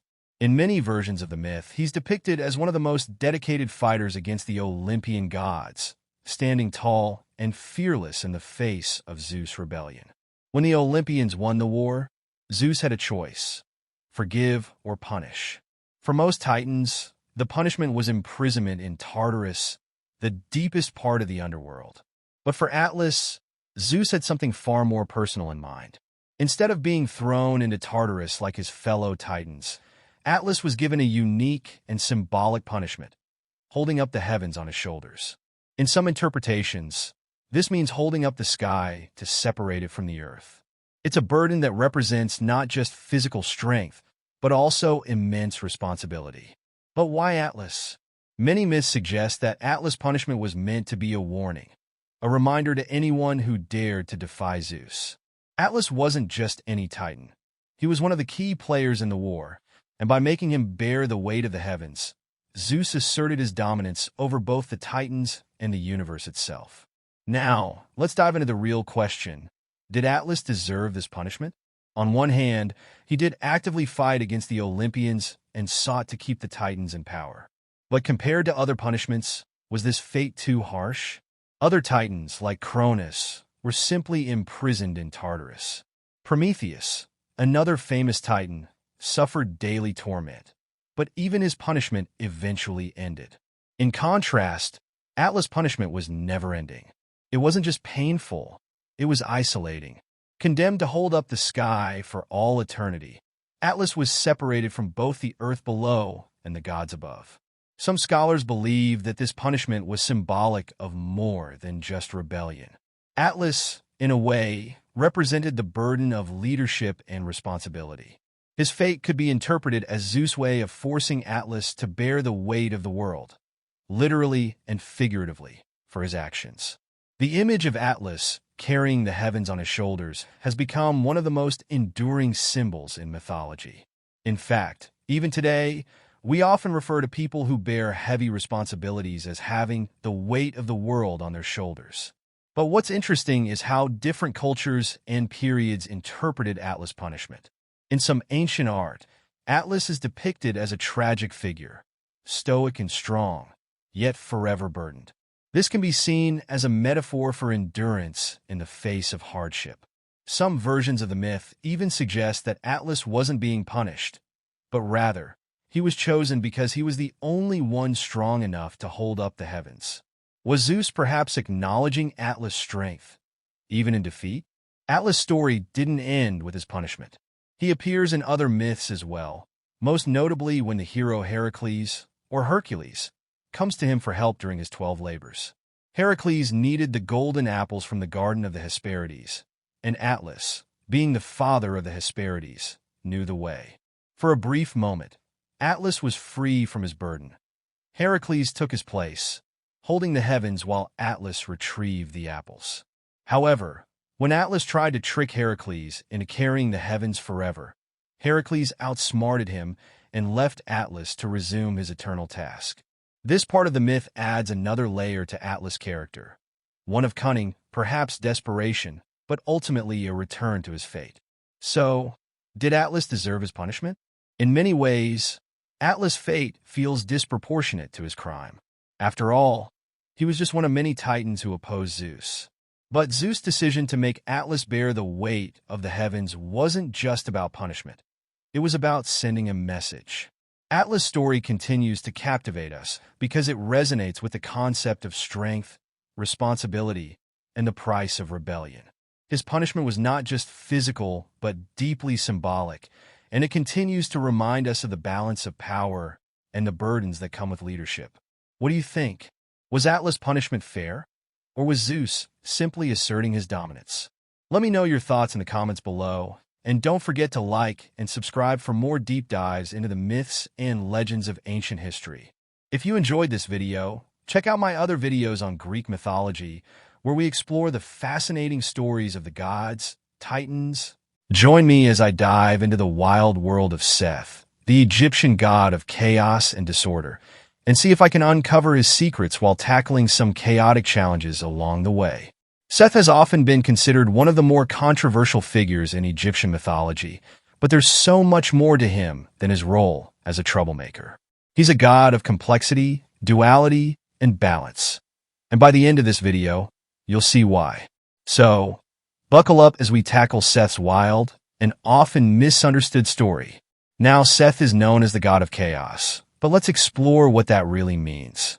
On the surface, his name is associated with disorder, but Seth wasn't just some random force of destruction. He had a significant role in maintaining the balance of the universe. Despite his chaotic nature, Seth was necessary for keeping the forces of creation and destruction in harmony. So, how does a god known for causing so much chaos also become vital to the world's balance? Let's find out. For the ancient Egyptians, balance was everything. Without it, the world would descend into chaos. But here's where things get interesting. Chaos wasn't always bad. Seth, as the god of chaos, was paradoxically also the protector of pharaohs, especially in the afterlife. While Seth might seem like a destructive force, he was also the one who kept the forces of the underworld in check. Isn't it fascinating that this god, who represents so much disruption, could also be seen as a protector? Seth's dual nature is what makes him so captivating. On the one hand, he was the god of the desert and foreign lands, places that were seen as hostile and dangerous. Because of this, he was sometimes seen as an outsider among the other Egyptian gods. His connection to the barren, desolate desert lands made him a figure of fear and awe. But on the other hand, Seth had his moments of heroism. For example, He defended the sun god Ra from the monstrous serpent Apophis during Ra's nightly journey through the underworld. Talk about a wild ride. But despite these positive moments, Seth is most famous, or should I say infamous, for his role in the myth of Osiris. According to Egyptian legend, Seth killed his brother Osiris, the god of the afterlife, cutting his body into pieces and scattering them across Egypt. But the story doesn't end there. Osiris' wife, Isis, gathered the pieces and, with the help of magic, brought him back to life just long enough to conceive their son, Horus. Now, here's where the epic battle comes in. Seth wasn't exactly thrilled about Horus, the son of Osiris, claiming the throne of Egypt. What followed was one of the most intense rivalries in all of mythology, Seth versus Horus. Their battles weren't just physical. They were symbolic of the struggle between chaos and order. While Horus represented light, justice, and kingship, Seth represented disorder and the unknown. This conflict wasn't just about two gods fighting. It was a representation of the eternal struggle that the Egyptians believed governed the universe. Seth's defeat by Horus marked a significant turning point in Egyptian mythology. Horus became the king of Egypt, and Seth, the god of chaos, was cast into the desert. But even then, Seth's role wasn't over. The Egyptians knew that chaos was never truly vanquished. It was simply kept at bay. This delicate balance between Seth's chaotic nature and Horus' order was essential to the Egyptians' understanding of the universe. Seth's story is a reminder that even chaos has its place in the grand scheme of things. While he might be feared for his destructive tendencies, he also had moments of heroism and protection. In the end, Seth symbolizes the eternal struggle between chaos and order, forces that are not just opposites, but parts of a whole. So, next time you think about chaos, remember Seth and how even the most disruptive forces can have a purpose in maintaining balance. Thanks for joining me on this deep dive into the world of Seth, the Egyptian god of chaos and disorder. If you enjoyed learning about his complex role in Egyptian mythology, hit that like button and share your thoughts in the comments. Which part of Seth's story surprised you the most? And don't forget to subscribe for more videos on ancient myths and legends. Until next time, stay curious and keep exploring. Join me as I dive into the mystery of the Trojan War to see if I can find real archaeological evidence that backs up Homer's Iliad. The Trojan War, an epic tale of love, honor, and war, has captivated human imagination for millennia. From Homer's ancient epic poem, the Iliad, to modern-day Hollywood blockbusters, the story of Troy has been retold and reinterpreted countless times. But as we immerse ourselves in this world of heroism and tragedy, a nagging question lingers. Did the Trojan War actually happen, or is it just a product of ancient Greek mythology? This question has intrigued scholars, archaeologists, and historians for centuries. The challenge of distinguishing between myth and historical fact is not an easy one. On the one hand, we have the Iliad, a literary masterpiece brimming with gods, larger-than-life heroes, and divine intervention in human affairs. On the other hand, we have the archaeological record, which, while much more grounded in physical evidence, leaves us with many unanswered questions. How do we separate the mythological embellishments from possible historical events? One of the reasons this debate has persisted for so long is that the Iliad is a work of literature, not a historical account in the traditional sense. As an epic poem, it blends history, mythology, and legend, leaving modern scholars with the task of sorting fact from fiction. The debate over the reality of the Trojan War begins with these literary questions, but it extends deep into the realm of archaeology. Those who believe that the Trojan War was purely a myth point to the numerous anachronisms in the Iliad. The presence of gods on the battlefield, Achilles' near invincibility, and the wooden horse used to trick the Trojans into their own demise, all make it difficult to believe that such events could have any historical basis. However, others argue that, despite its mythological aspects, the Iliad's attention to geographical details and the vivid description of Troy itself point to the possibility that Homer was drawing upon real historical events. This brings us to the archaeological record. Is there any evidence that can either support or refute the idea that the Trojan War, or at least some form of it, really took place? One of the key figures in the search for Troy was Heinrich Schliemann, a German archaeologist who, in the 19th century, believed he had uncovered the remains of the ancient city of Troy in modern-day Turkey. His discovery at a site called Hizarlik unearthed what he thought were the ruins of the city described in Homer's Iliad. However, Schliemann's methods were controversial.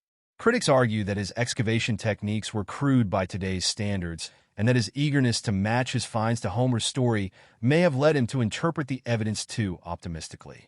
Nonetheless, the discovery of Hizarlik opened the door to serious scholarly investigation.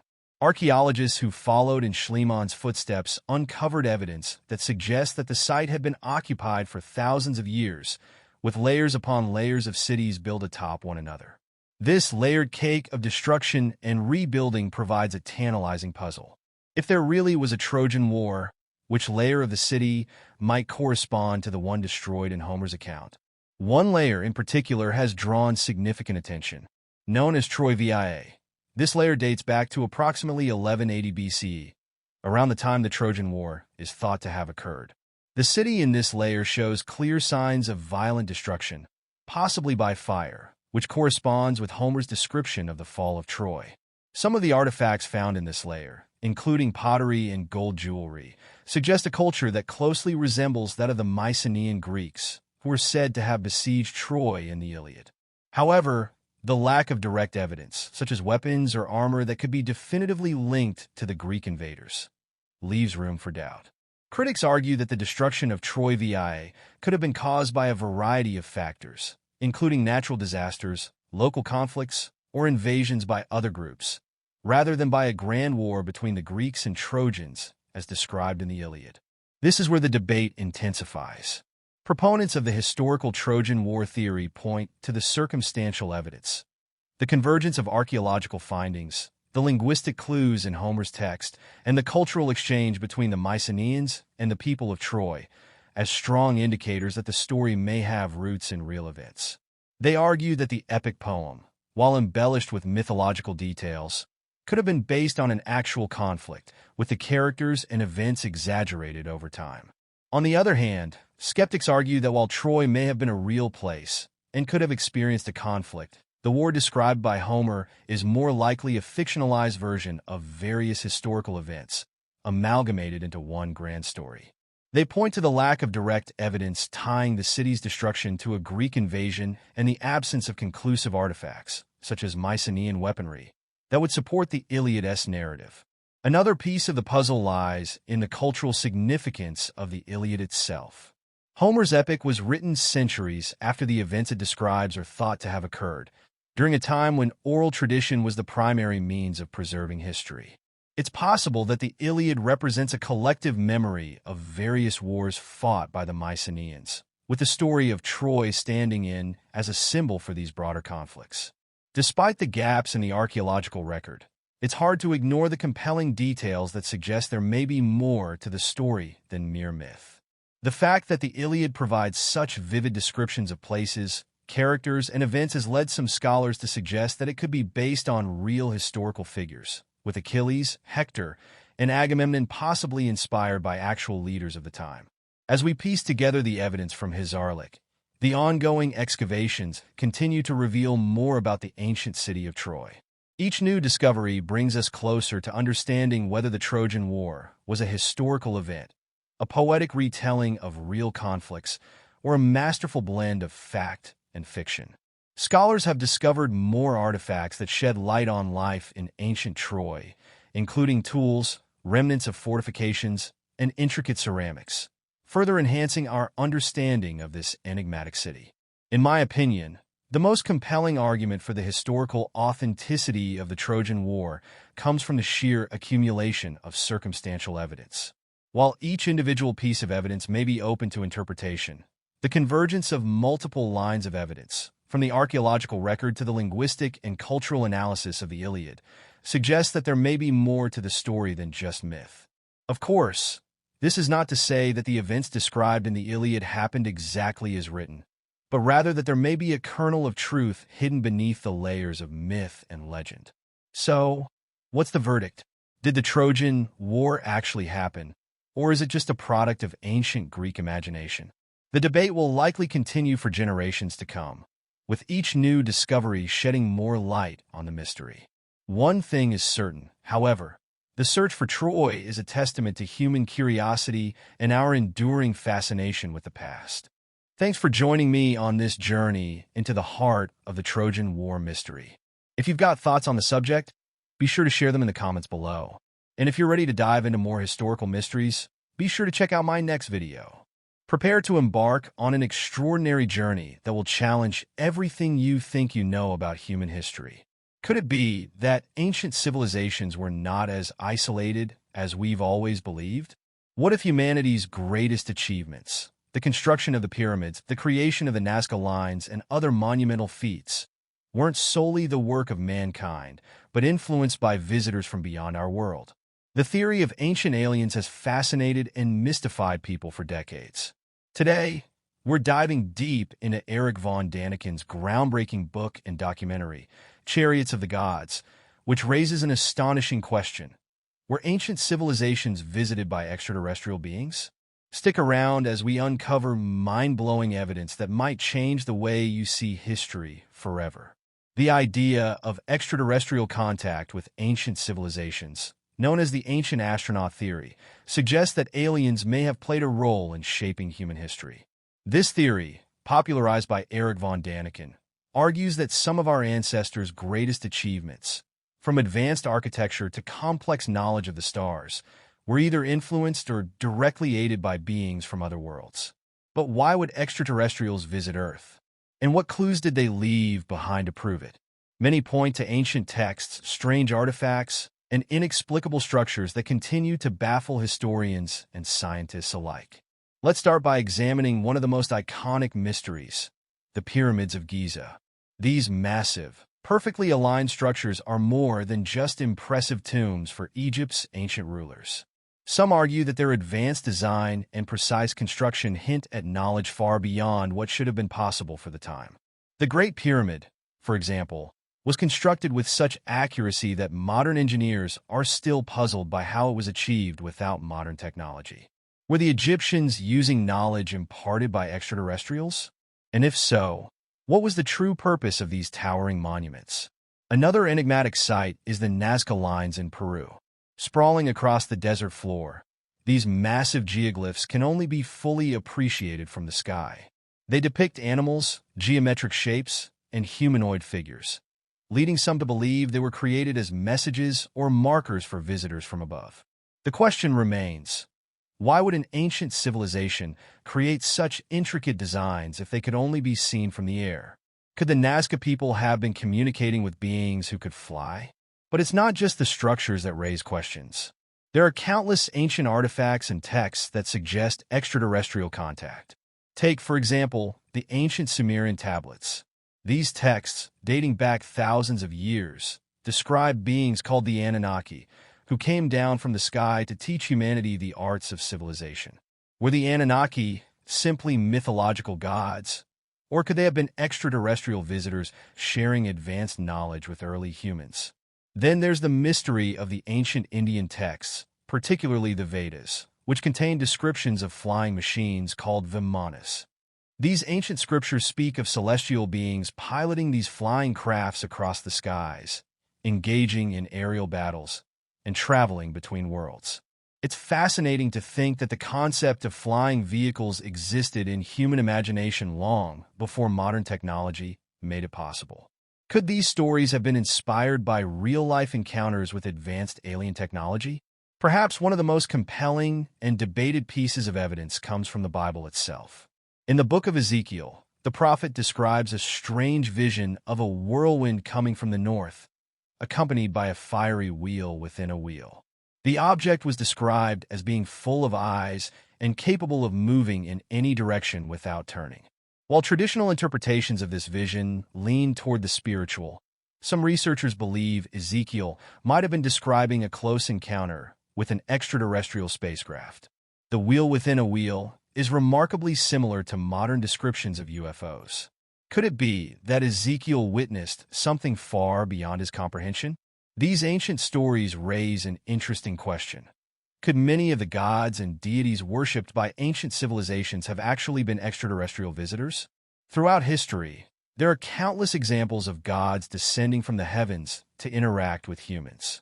From the Greek gods on Mount Olympus to the divine rulers of ancient Egypt, these beings were often depicted as possessing incredible power and advanced knowledge. But what if these gods weren't supernatural beings at all? What if they were visitors from another planet, mistaken by early humans for deities? Some researchers argue that extraterrestrials may have influenced religious beliefs around the world, leaving behind symbols and rituals that we still practice today. From the mysterious depictions of winged figures in ancient Sumerian art to the fiery chariots described in religious texts, the parallels between stories of gods and potential alien encounters are hard to ignore. Of course, not everyone is convinced. Mainstream historians and archaeologists often dismiss the ancient astronaut theory as pseudoscience, arguing that human ingenuity alone is enough to explain the marvels of ancient architecture and technology. They point out that many of the so-called evidence for alien contact can be explained through traditional methods, such as human experimentation and ingenuity over time. Critics also argue that attributing human achievements to extraterrestrial intervention undermines the capabilities of our ancestors. But for every skeptic, there are also believers who point to the unanswered questions. Why do so many ancient cultures, separated by vast distances and time, have similar myths about beings from the sky? How could civilizations with no contact with each other have developed such advanced knowledge of astronomy, engineering, and mathematics? Could it be more than just coincidence? Whether you believe in the ancient astronaut theory or not, one thing is certain. The mysteries of our past are far from fully understood. From the unexplained structures that continue to baffle scientists to the ancient texts that speak of celestial beings, there's still so much we don't know about our own history. And as we continue to explore the possibilities, the question remains: could we be looking at the remnants of a forgotten encounter with extraterrestrial visitors? So, what do you think? Are ancient aliens responsible for some of the greatest mysteries of human history? Or is it just an imaginative theory? Let me know your thoughts in the comments below, and don't forget to hit the like button if you enjoyed this deep dive into the unknown. If you're fascinated by ancient mysteries and the possibility of extraterrestrial contact, be sure to subscribe for more content that explores the questions that could change how we see the world. Thanks for watching, and stay curious. Cleopatra, the last pharaoh of ancient Egypt, was one of history's most captivating figures. Her life was filled with power, romance, and political intrigue, but it was her tragic final days that truly shaped her enduring legacy. Cleopatra's demise wasn't just the fall of a queen. It marked the end of an era. Today, we're diving deep into the complex events leading up to her tragic death and trying to piece together the real story behind her last moments. After the assassination of Julius Caesar in 44 BCE, Cleopatra found herself in an incredibly precarious position. Julius Caesar had been both her lover and protector, and with him gone, her once secure alliance with Rome was suddenly unstable. Egypt was a prosperous but vulnerable kingdom, already weakened by internal strife and years of war. Cleopatra knew that in order to keep her kingdom alive, she had to quickly navigate the shifting political landscape that followed Caesar's death. She was up against not just rivals within Egypt, but a rapidly changing Roman Empire. In the aftermath of Caesar's assassination, Rome descended into chaos, and a new power struggle erupted. Cleopatra's first move was to align herself with another Roman power player, Mark Antony. Antony was one of Caesar's most trusted generals and a member of the powerful triumvirate that now controlled Rome, along with Octavian and Lepidus. Cleopatra and Antony's relationship wasn't just strategic, it was also passionate. Antony was drawn to Cleopatra's intelligence, charisma, and beauty, and the two quickly became lovers. Their alliance, however, was far more than just a romantic affair. It was a calculated move on Cleopatra's part to maintain her power and Egypt's independence. Mark Antony had his own reasons for joining forces with Cleopatra. He needed the wealth and resources that Egypt could provide to strengthen his position in Rome's ongoing civil wars. Cleopatra, in turn, needed Antony's military might to fend off threats both from within Egypt and from Rome. But as their relationship blossomed, it also became a source of scandal and political tension. Antony's enemies in Rome, particularly Octavian, used his relationship with Cleopatra to undermine him, accusing Antony of abandoning Roman values in favor of an exotic foreign queen. The real turning point came in 31 BCE at the Battle of Actium, a decisive naval confrontation between the forces of Octavian and the combined fleets of Antony and Cleopatra. Antony's fleet was ultimately outmatched, and the battle was a disaster for both him and Cleopatra. As Octavian's forces closed in, Antony and Cleopatra were forced to retreat back to Alexandria, where they made their last stand. With their military strength shattered and Octavian's army encircling the city, Cleopatra knew that their time was running out. One of the most pivotal moments during these final days was Cleopatra's realization that Antony's defeat was inevitable. She had long been a master of political maneuvering, using her charm, intelligence, and diplomatic skill to survive in a world dominated by men. But now, even her renowned ability to outwit her opponents was no longer enough to save her kingdom. Alexandria was on the verge of falling, and Cleopatra began to prepare for the worst. She attempted to negotiate with Octavian, hoping to secure a future for herself and her children. But Octavian had no interest in a deal. He wanted total victory, and Cleopatra's defeat was a necessary part of that. With no options left, Cleopatra made one final, fateful decision. According to ancient accounts, she had been keeping a collection of highly venomous asps in her chambers, which she planned to use in the event of her capture. Cleopatra knew that if she were taken prisoner by Octavian, she would be paraded through the streets of Rome as a trophy of war, humiliated in front of the same empire she had once defied. Rather than suffer such a fate, Cleopatra chose to end her life on her own terms. The image of Cleopatra's death, reclining on a bed of silk, calmly applying the deadly snake to her arm, has become one of the most iconic moments in history, though modern historians question the accuracy of this romanticized account. But Cleopatra's suicide was not just a personal act of defiance. It was a political statement. By taking her own life, she denied Octavian the satisfaction of capturing her alive and making her a symbol of his conquest. In death, Cleopatra became a martyr for her people and a symbol of resistance against Rome's expanding empire. Her death also marked the official end of Egypt's ancient monarchy and the beginning of its transformation into a Roman province. The story of Cleopatra's final days is not just a tale of personal tragedy. It's also a reminder of the brutal and unforgiving nature of ancient politics. Cleopatra was a ruler who fought fiercely for her kingdom, her family, and her legacy, but in the end, even she could not escape the power of Rome. Her downfall came not from a lack of intelligence or ambition, but from the overwhelming force of Roman imperialism. Today, Cleopatra is remembered not only for her beauty and her famous lovers, but also for her intelligence, her leadership, and her relentless determination to protect Egypt. Her legacy continues to captivate historians, artists, and filmmakers alike, and her life serves as a powerful reminder of the complex interplay between love, power, and politics in the ancient world. Cleopatra's final act, choosing to end her own life rather than submit to Rome, has become a symbol of defiance and independence. Her death may have marked the end of an era, but her story endures as one of the most fascinating in history. What do you think of Cleopatra's final days? Was she a tragic figure caught in the tides of history, or a brilliant leader who made the best of an impossible situation? Let me know your thoughts in the comments below, and don't forget to check out our next video on another influential figure from ancient history, Alexander the Great. Thanks for watching. Join me as we delve into the incredible journey of Alexander the Great, one of history's most legendary conquerors. From the moment he ascended the throne of Macedonia in 336 BC at just 20 years old, Alexander faced overwhelming challenges. Yet he forged an empire that stretched from Greece to Egypt and deep into Asia. Alexander's path to greatness was not without obstacles. Upon taking the throne after his father Philip II's assassination, Alexander had to secure his rule over a kingdom that was constantly threatened by internal and external forces.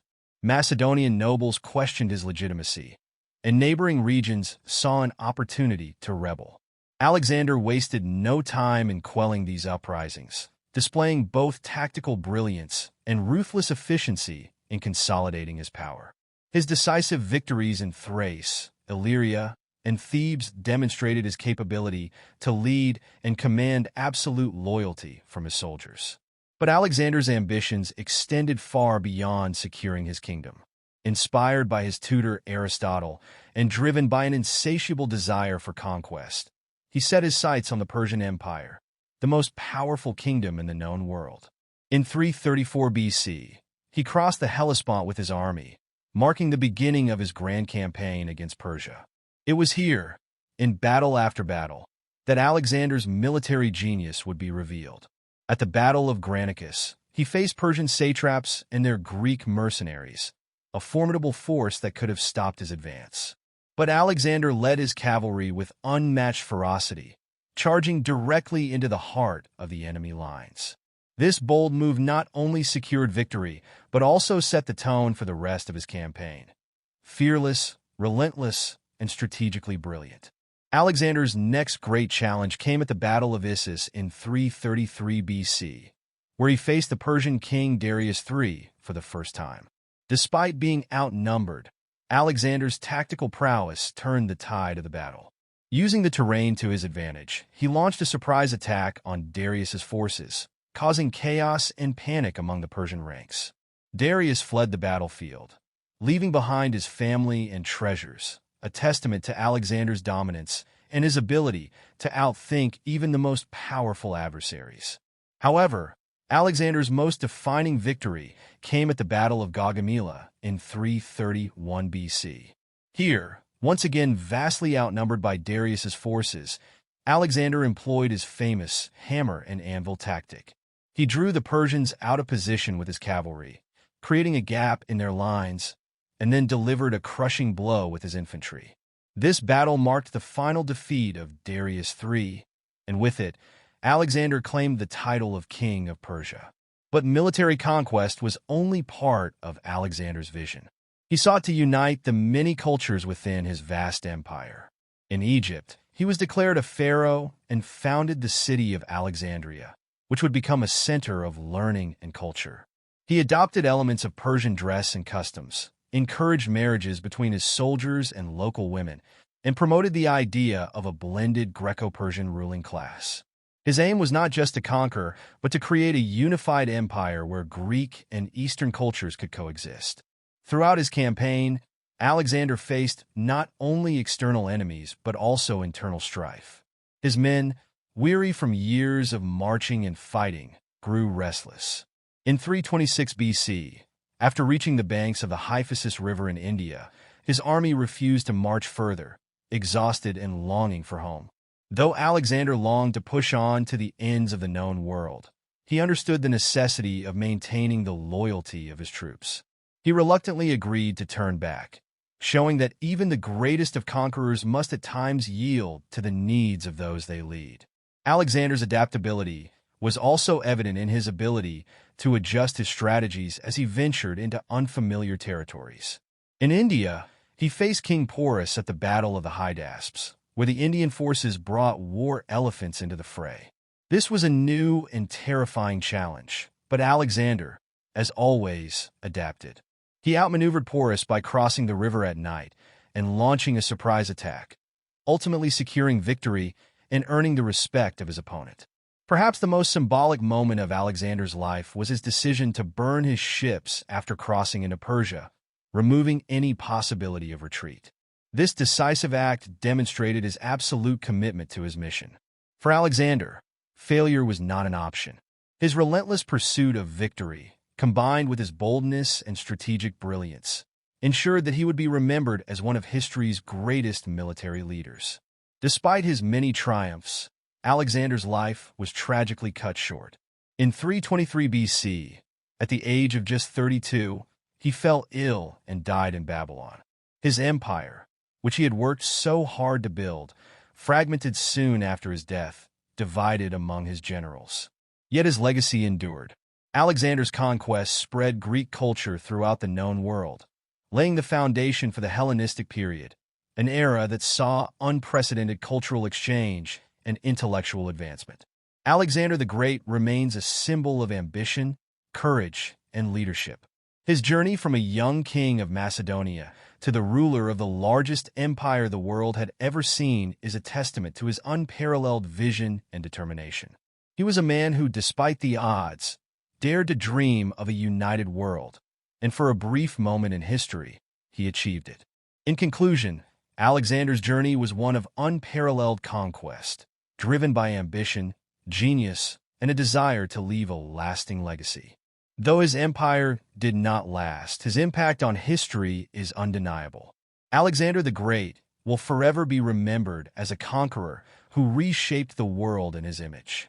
If you're fascinated by more legendary figures and their extraordinary stories, don't forget to subscribe to our channel for more captivating historical content. In our next video, we'll explore another iconic historical figure or delve into the beauty and significance of the Taj Mahal, as well as fascinating aspects of Indian culture. And here's a fun way to get involved. If you're from the USA, type A in the comments, Europe type B, Asia type C, and other countries type D. Or feel free to type your country's name. This helps me understand where my viewers are from and lets me create videos based on your specific interests. Don't forget to hit that subscribe button so you won't miss out on upcoming content tailored just for you. In the annals of history, Baldwin IV, the leper king of Jerusalem, stands as a shining example of determination and courage. Born in 1161, Baldwin was not like other boys his age. From a young age, his life was shaped by the shadows of a debilitating illness, leprosy. This devastating disease would ultimately claim his body, but it never claimed his spirit. At just 13 years old, Baldwin ascended to the throne of Jerusalem in 1174, during a period when the Christian kingdom was surrounded by powerful enemies, particularly the forces of Saladin, the renowned Muslim general. It was a kingdom already caught in the grip of religious and military conflicts. But Baldwin was no ordinary king. Though his body was ravaged by illness, his mind was as sharp as any general, and his heart was filled with an unshakable desire to protect his people. Baldwin's early years were marked by personal tragedy, as leprosy began to manifest more visibly in his body. Leprosy, in medieval times, was often seen as a curse, a disease that isolated its victims from society. But Baldwin would not allow his illness to define him. Instead, he turned to mastering the art of warfare. Under the guidance of knights and seasoned military leaders, Baldwin honed his skills and strategy, learning not only how to fight, but also how to lead men into battle with precision and brilliance. As a ruler, Baldwin faced two seemingly insurmountable challenges: the relentless progression of his illness and the constant threat posed by Muslim forces. The most formidable of these foes was Saladin, who sought to reclaim Jerusalem for Islam. Baldwin knew that, to protect his kingdom, he would need to lead his army into battle himself, no small feat for a king suffering from leprosy. The disease had taken a visible toll on his body, causing his fingers and toes to decay and his face to show signs of the illness. Yet, despite the physical limitations, Baldwin rode into battle, earning the respect of his soldiers and enemies alike. One of Baldwin's most famous military successes came at the Battle of Montcassard in 1177. This was no ordinary battle. It was a fight that would define Baldwin's reign and his legacy. Saladin, confident in his overwhelming numbers, led a large force to attack the kingdom of Jerusalem. Outnumbered and outmatched, Baldwin and his troops faced almost certain defeat. But Baldwin's tactical genius and sheer force will turn the tide of the battle. On that fateful day, Baldwin rode into battle with his arm wrapped in bandages, concealing the marks of his disease. Yet his illness did not dampen his spirit. As he led his forces into the fray, he called upon his soldiers to fight with every ounce of strength they had left. The odds were overwhelmingly against them, but Baldwin knew that victory was possible if his men fought with bravery and unity.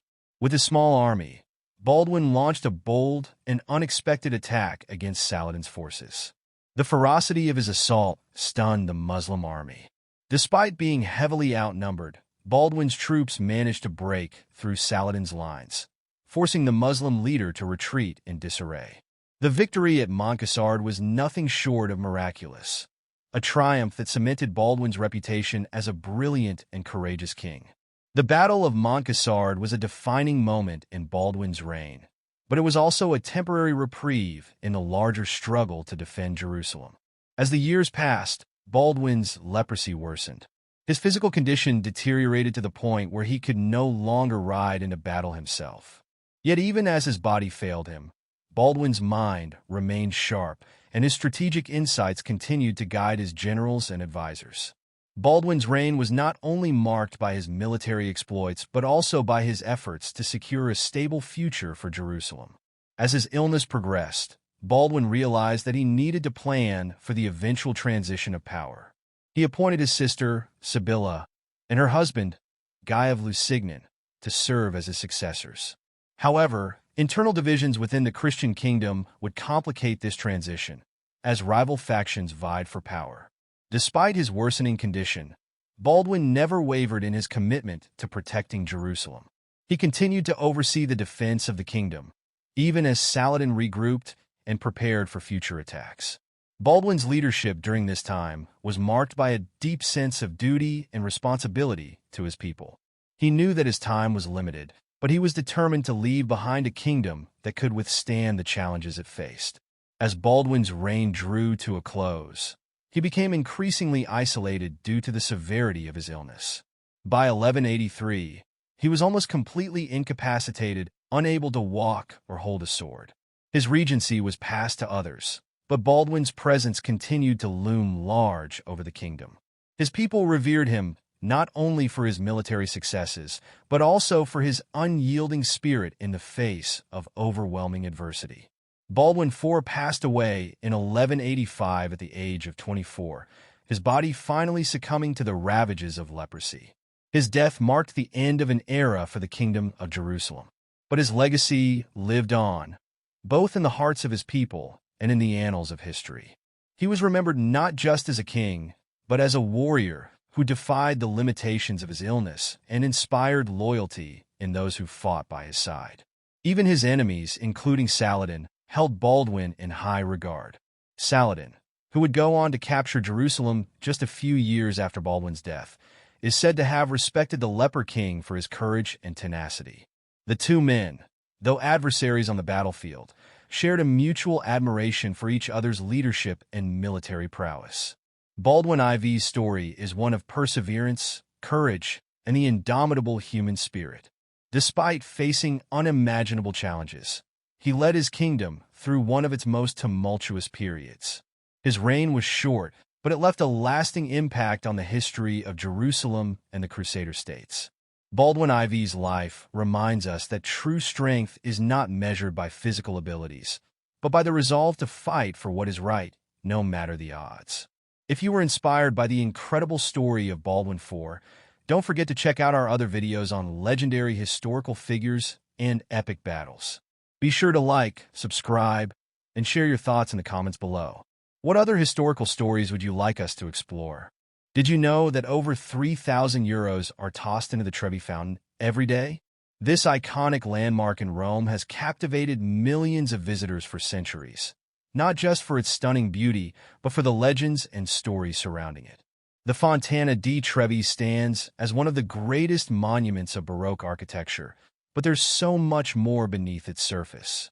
Today, we're going to dive deep into the mysteries of the Trevi Fountain, uncovering its fascinating history, the legends attached to it, and the modern challenges it faces as a global tourist destination. Join me as we explore this Roman masterpiece. The Trevi Fountain is not just a beautiful structure. It's one of the most important symbols of Rome, embodying the city's artistic grandeur, rich history, and the allure of ancient traditions. It's no surprise that this fountain has become one of the most visited attractions in the world. Yet, behind the mesmerizing beauty of the flowing water and intricate statues, there lies a deeper history. The fountain, as we know it today, was designed by architect Nicola Salvi in the 18th century, but its origins stretch back much further.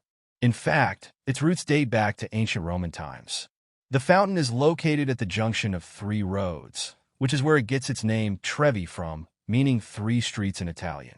However, it also marks the endpoint of an ancient Roman aqueduct, the Aqua Virgo, which was built in 19 BC by Marcus Agrippa to supply fresh water to the city of Rome.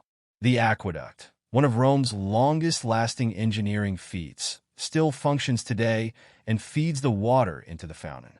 Let's talk about the design and symbolism of the fountain itself. Dominating the Trevi Fountain is the statue of Oceanus, the god of the sea, standing in the center of a triumphal arch. He is surrounded by allegorical figures representing abundance and health. Oceanus rides a shell chariot pulled by two sea horses, each guided by a triton. The two horses symbolize contrasting moods of the sea. One is calm, while the other is wild and untamable, representing the unpredictable nature of the ocean. The entire ensemble creates a powerful depiction of man's connection with water, a resource that was crucial to Rome's rise as a city. Salvi's design was completed by another artist, Giuseppe Panini, after Salvi's death, but the original vision remains intact. Every element in the fountain carries symbolic meaning, linking it not only to Rome's maritime power, but also to the importance of water in ancient Roman culture. But the Fontana di Trevi is not just admired for its beauty. There are many legends and traditions that have become part of its mystique. Perhaps the most famous is the tradition of coin tossing. Tourists from all over the world come to toss coins into the fountain, with the hope of ensuring a return trip to Rome. The legend goes that if you throw a coin over your left shoulder into the fountain, you'll one day return to the Eternal City. This custom has become so popular that on any given day, thousands of people throw coins into the fountain. But where does all that money go? Each night, city workers scoop out the coins, and the collected money, totaling over 1.5 million euros a year, is donated to Caritas, a Catholic charity that supports Rome's homeless and underprivileged communities. It's amazing to think that a simple act of tossing a coin can lead to such a positive impact on the lives of those in need. Of course, with the popularity of the fountain comes challenges. Millions of visitors each year pose significant risks to the fountain's long-term preservation. The constant flow of tourists means the structure is under constant stress, from people leaning on the marble to the pollution caused by the sheer volume of traffic. Additionally, coins tossed into the fountain can cause damage to the water systems and lead to erosion over time. But despite these challenges, efforts have been made to protect and restore this treasure. In 2015, the Fendi fashion house sponsored a massive restoration of the fountain, donating over 2 million euros to clean and repair the marble, restore the statues, and upgrade the lighting. This restoration was part of a larger initiative to preserve Rome's cultural heritage, ensuring that landmarks like the Trevi Fountain continue to inspire future generations. The fountain's cultural significance doesn't end with its architecture or legends. Over the centuries, the Trevi Fountain has become a symbol of Rome in art and cinema. Perhaps most famously, it was immortalized in Federico Fellini's classic film La Dolce Vita, where actress Anita Ekberg wades into the fountain, inviting Marcello Mastroianni to join her. This scene has become iconic in cinema history, cementing the fountain's place not only as a tourist destination, but as a symbol of romance and the magical allure of Rome. The fountain has appeared in countless other films, TV shows, and even music videos, further solidifying its status as a global cultural icon. One lesser-known fact about the fountain is its connection to Roman superstitions. Aside from the coin-tossing tradition, another legend says that if lovers drink from the small fountain on the left-hand side of the monument, known as the Lover's Fountain, they will stay faithful to each other forever. Many couples who visit Rome make sure to follow this tradition, adding another layer of romance to their trip. Despite the challenges of tourism and pollution, the Trevi Fountain remains a symbol of Rome's timeless beauty. It's a place where history, art, and legend converge, offering visitors a glimpse into Rome's past and a moment of connection with the city's vibrant cultural heritage. Every coin tossed into the fountain tells a story, whether it's a wish to return or a hope for love. From its ancient Roman origins to its place in modern-day tourism, the Trevi Fountain continues to enchant visitors from all over the world. If you've ever visited the Trevi Fountain or tossed a coin in its waters, let me know in the comments below. share your stories, and tell me what this incredible monument meant to you. And if you enjoyed diving into the history and mysteries of the Trevi Fountain, don't forget to subscribe for more videos exploring Rome's hidden gems and world-famous landmarks. Thanks for watching, and I'll see you next time. Join me as I dive into the mysteries of ancient Egypt and uncover the secrets hidden in the pyramid texts versus the coffin texts. Did you know the pyramid texts are over 4,000 years old and are considered the oldest religious texts in the world? These ancient writings offer a profound glimpse into the spiritual world of ancient Egypt. And today, we'll explore how they differ and connect with one another. Our journey begins with the pyramid texts, which were first used during the Old Kingdom period around 2400 BC. These texts were inscribed on the walls of pyramid chambers, primarily intended for the pharaohs. The purpose was to guide and protect the deceased pharaohs on their journey to the afterlife. The language used in the pyramid texts is grand and majestic, reflecting the divine status of the pharaohs. These texts are filled with spells, incantations, and hymns designed to ensure the pharaoh's successful ascent to the divine realm and eternal life. This exclusivity was not just about religious practice, but also about reinforcing the pharaoh's divine authority and central role in maintaining cosmic order. In contrast, the coffin texts emerged during the Middle Kingdom period, around 1900 BC, when there was a significant shift in religious practice and social structure. Unlike the pyramid texts, which were reserved for the elite, the coffin texts were written on the coffins of ordinary people. This change reflected a democratization of the afterlife beliefs, making spiritual practices accessible to a broader segment of society. The coffin texts include a variety of spells and rituals aimed at helping individuals achieve a favorable afterlife, focusing on personal transformation and protection. The language here is more straightforward and practical compared to the cryptic and enigmatic nature of the pyramid texts. As we delve deeper, we see that the pyramid texts emphasize the divine nature of the pharaoh and their role as an intermediary between the gods and the people. The texts are filled with references to gods and celestial bodies, and their primary concern is the pharaoh's journey to the afterlife.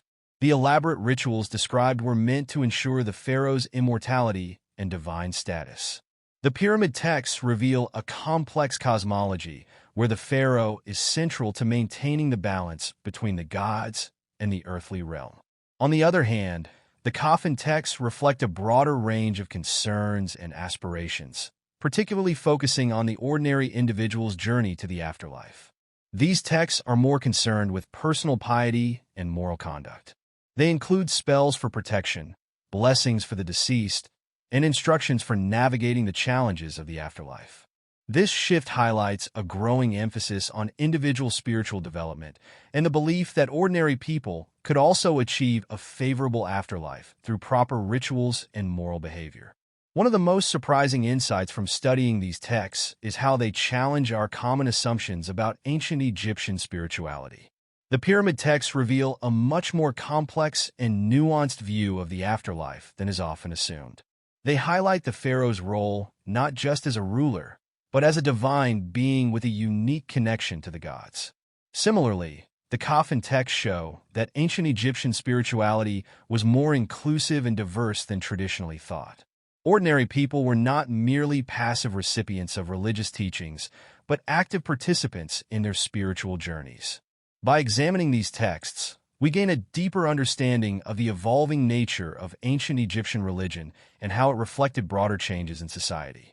The pyramid texts and coffin texts offer valuable insights into the spiritual lives of ancient Egyptians, revealing a rich and multifaceted worldview. In summary, the pyramid texts and coffin texts provide a fascinating glimpse into the religious practices of ancient Egypt. The pyramid texts underscore the divine status of the pharaoh and their role in the afterlife, while the coffin texts reflect a more personal and accessible approach to spiritual practice. Together, they reveal a complex and evolving landscape of ancient Egyptian spirituality that challenges and enriches our understanding of their culture. Thanks for joining me on this journey into the secrets of ancient Egypt. If you have any thoughts or insights, please leave them in the comments below. And be sure to check out my other videos on ancient Egyptian history for more intriguing content. Have you ever wondered how the ancient Egyptians managed to build the Great Pyramids, those towering monuments that have stood for millennia, defying the passage of time? The construction of the pyramids, particularly the Great Pyramid of Giza, is one of history's greatest mysteries, combining feats of engineering, organizational prowess, and sheer manpower. Let's dive into the fascinating process that made these structures possible.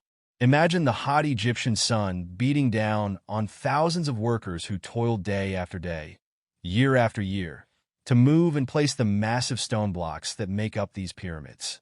Each block weighed between 2.5 and 15 tons, and yet they were somehow transported from quarries, some located miles away, to the construction site. The logistics alone were staggering, requiring a well-coordinated effort of labor, resources, and time. The ancient Egyptians likely used a combination of ramps, levers, and manpower to lift these heavy stones into place. The most widely accepted theory suggests that a straight or circular ramp was built around the pyramid's core, and as the pyramid grew taller, so did the ramp. Workers would drag the stones up these ramps, possibly aided by lubricated surfaces or rolling logs to reduce friction. But even with these methods, the precision with which these stones were placed is astonishing. The Great Pyramid, for example, is aligned with incredible accuracy to the cardinal points of the compass, a testament to the advanced knowledge of geometry and astronomy possessed by the ancient Egyptians. Beyond the physical construction, the organization of labor was a monumental task. Contrary to popular belief, the workers were not slaves but skilled laborers who were well-fed and housed in nearby workers' villages. They worked in shifts, with each crew responsible for a specific task, from quarrying the stones to transporting them and setting them in place. The workforce was divided into teams, each led by a foreman, ensuring that the construction process was as efficient as possible. One of the most intriguing aspects of pyramid construction is the mystery surrounding the tools and techniques used. Despite extensive archaeological research, we still don't have a complete understanding of how the ancient Egyptians achieved such precision with the tools available at the time. Copper chisels, wooden mallets, and stone tools were the primary instruments. Yet the precision of the cuts and the fit of the stones remain a marvel to modern engineers. The construction of the pyramids wasn't just about building a monument. It was also a display of the pharaoh's power and a testament to the advanced capabilities of the Egyptian civilization. The Great Pyramid of Giza, for example, was built for Pharaoh Khufu and served as his tomb, designed to ensure his safe passage to the afterlife. The sheer scale of the pyramid, with its original height of 146.6 meters, 481 feet, was meant to demonstrate the divine status of the pharaoh and his connection to the gods. Even today, the pyramids continue to inspire awe and curiosity. How did a civilization without modern machinery achieve such feats? What secrets do the pyramids still hold within their ancient walls? As we uncover more about these magnificent structures, we are reminded of the ingenuity and determination of the people who built them, leaving behind a legacy that has stood the test of time. So, the next time you look at the Great Pyramid, remember that you are gazing at one of humanity's greatest achievements, a symbol of a civilization that mastered the art of building on a scale that still amazes us today. If you enjoyed this video and you're watching from Europe, type A. If you're listening from the USA, type B. If you're tuning in from Asia, type C. And if you're watching from another country, type D. We'd love to know where you're from. Don't forget to subscribe and hit the bell icon so you never miss another video. Stay tuned for more fascinating content. Beneath the sands of Egypt lies a story that might change everything we thought we knew about ancient civilizations. A story that suggests a hidden connection between societies once believed to be isolated from one another.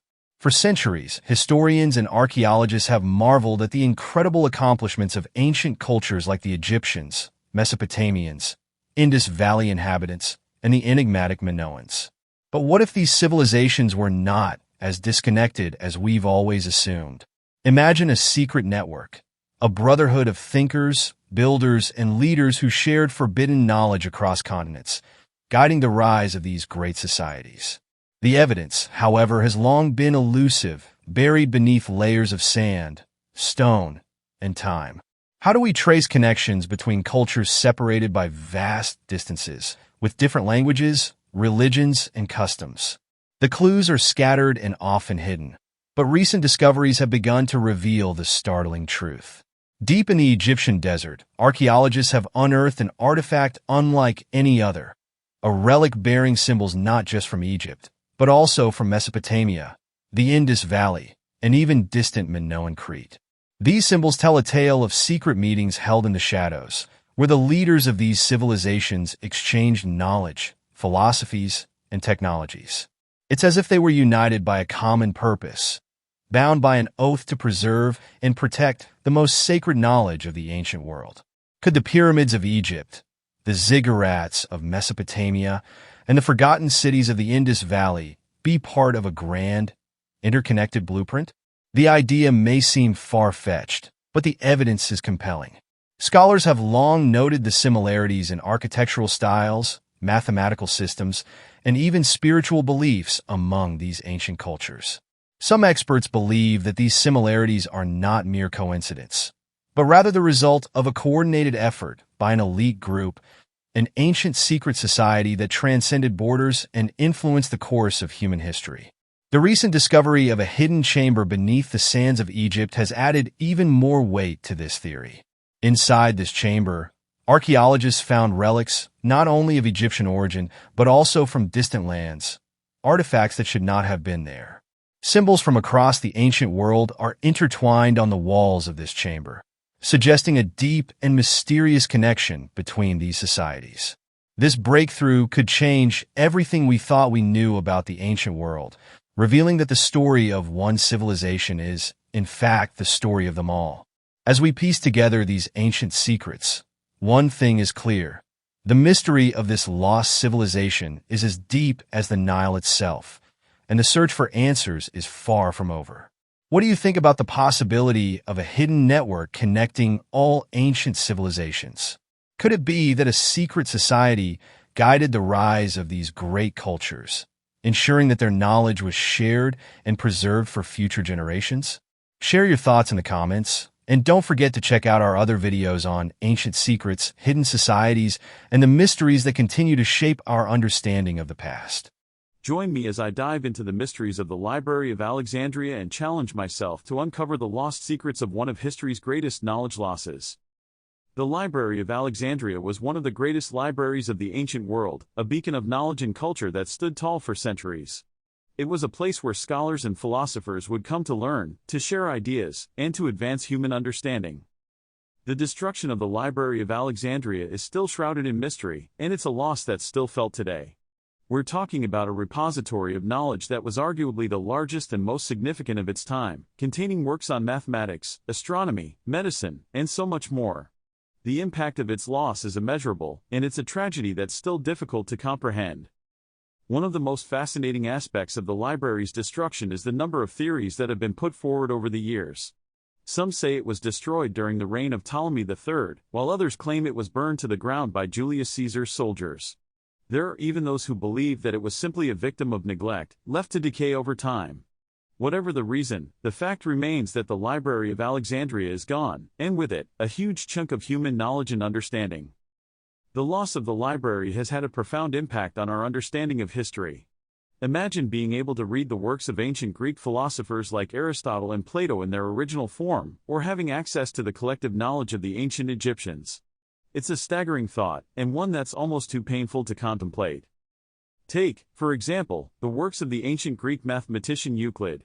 His book, Elements, is still considered one of the most influential works in the history of mathematics, and yet, we only have fragments of the original text. What other secrets might it have held? What other insights into the nature of the universe might we have gained, if only the library had survived? One of the most fascinating stories surrounding the library's destruction is that of the Greek astronomer, Hipparchus. He's considered one of the greatest astronomers of ancient Greece, and yet, virtually all of his works are lost to us. Imagine being able to read his observations on the stars and the movements of the planets, to gain a deeper understanding of the universe and our place within it. As we delve deeper into the mysteries of the Library of Alexandria, we're forced to confront the fragility of human knowledge. We're reminded that even the greatest civilizations can fall, that even the most precious works of art and literature can be lost forever. It's a sobering thought, and one that should give us pause. The loss of the Library of Alexandria is a tragedy, but it's also a reminder of the importance of preserving our collective knowledge and culture. We owe it to ourselves, to our ancestors, and to future generations to safeguard our most precious treasures, to ensure that they're protected and preserved for years to come. What do you think was the most significant loss from the Library of Alexandria? Let me know in the comments below, and don't forget to subscribe for more historical insights and explorations into the unknown. Did you know that the Vatican is home to some of the most haunted objects in the world? Yep, these eerie artifacts are said to carry dark energies that can send chills down your spine. Stick around, because we're diving into some seriously creepy stuff that will leave you questioning what's really hiding behind those sacred walls. Welcome back, everyone. Today, we're exploring the Vatican's most haunted objects. These aren't just any relics. They have deep historical and spiritual significance that span centuries. But beware, their pasts are filled with unsettling stories that might just give you nightmares. From cursed items to supernatural occurrences, this is one spine-chilling journey you don't want to miss. So, what's the deal with these haunted objects? Well, many of them come with legends that suggest they're cursed or harbor malevolent spirits. Take, for instance, the infamous cursed statue of St. Peter. It's said that anyone who touches it is haunted by bad luck or strange occurrences. And then there's the story of the Vatican's relics of saints, some of which have been reported to move on their own or emit eerie noises at night. These tales have circulated for generations, leading people to believe that these sacred items are not just remnants of history, but vessels of dark energy. The unsettling legends surrounding these objects can make even the most skeptical among us think twice before getting too close. Now, let's take a closer look at a few of these notorious haunted objects. First up, we have the infamous Vatican's Bloody Crucifix. This crucifix is said to be stained with the blood of martyrs, and witnesses have reported seeing apparitions of those martyrs during midnight vigils. Then, there's the Pope's ring, a piece of jewelry that carries the weight of history. People claim that it can bring about a sense of dread and unease, especially when it's worn by someone not worthy. And how could we forget the cursed chalice? Used during Mass, it's believed to bring misfortune to anyone who drinks from it. Stories tell of priests who have collapsed or experienced terrifying visions after using it. Each of these objects has its own story, weaving a tapestry of fear and intrigue that leaves us questioning what really lurks behind their seemingly sacred facades. But the most terrifying of them all? The Vatican's Weeping Madonna. This statue reportedly weeps real tears, and those who claim to have witnessed it say the air around it becomes thick with a sense of sorrow. Some even describe hearing whispers when they approach it, whispering tales of lost souls and mourning. Imagine standing in front of that statue, feeling a cold breeze sweep past you, as you hear faint cries that seem to originate from nowhere. It's enough to make anyone's hair stand on end. This object has not only caused fear amongst visitors, but has also led to countless reports of eerie experiences that echo through the Vatican's halls. So, there you have it. We've explored some spine-chilling tales about the Vatican's most haunted objects.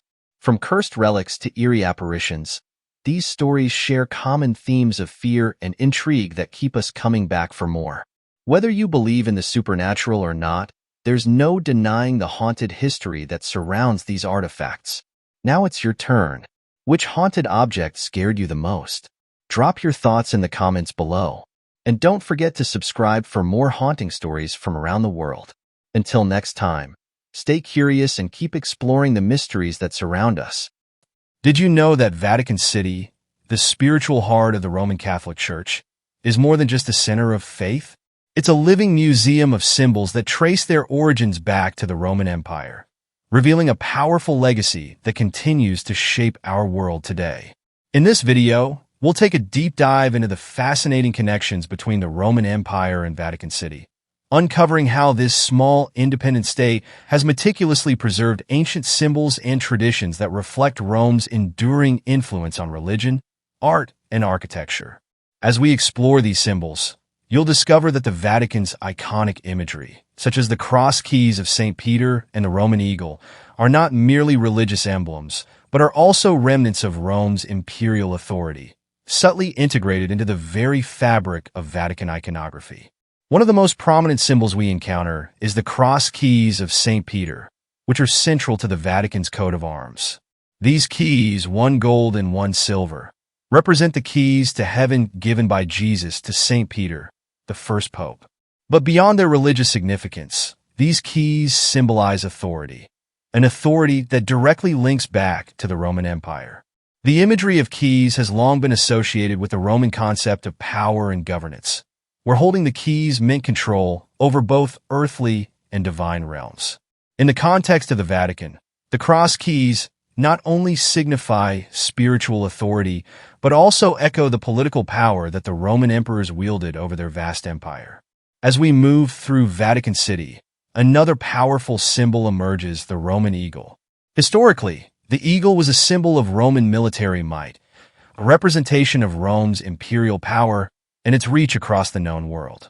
In the Vatican, the eagle appears subtly in various forms, symbolizing not just military strength, but also spiritual authority and divine protection.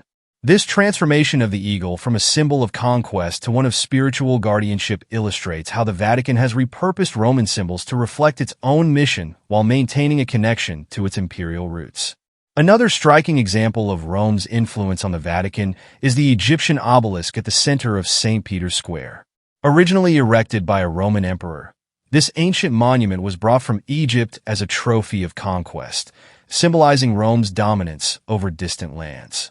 Today, the obelisk stands as a testament to the Vatican's continuity with the Roman Empire, a symbol of its claim to ancient wisdom and eternal truths.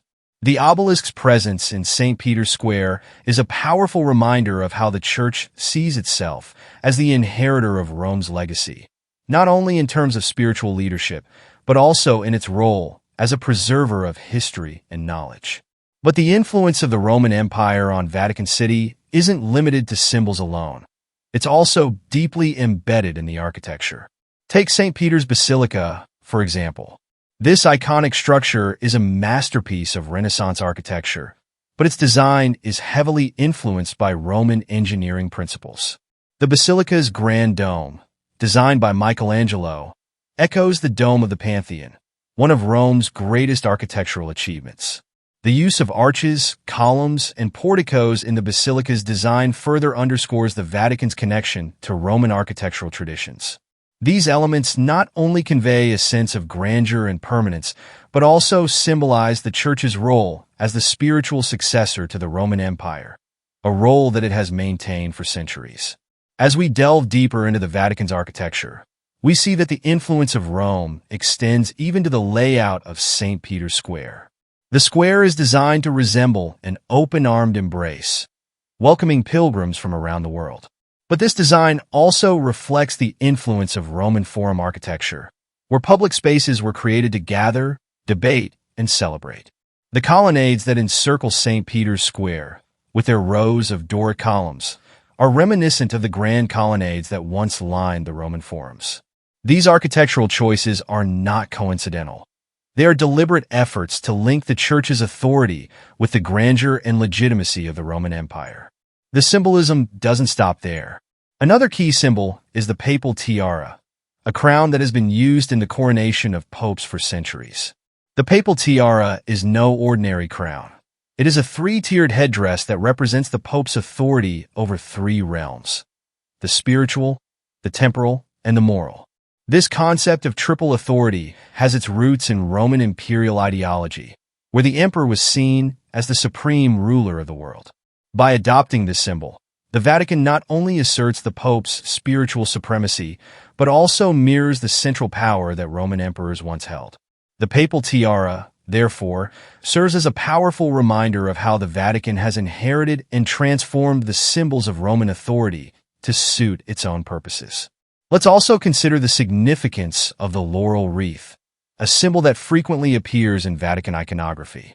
The laurel wreath, in ancient Rome, was a symbol of victory and honor, often worn by emperors and military generals.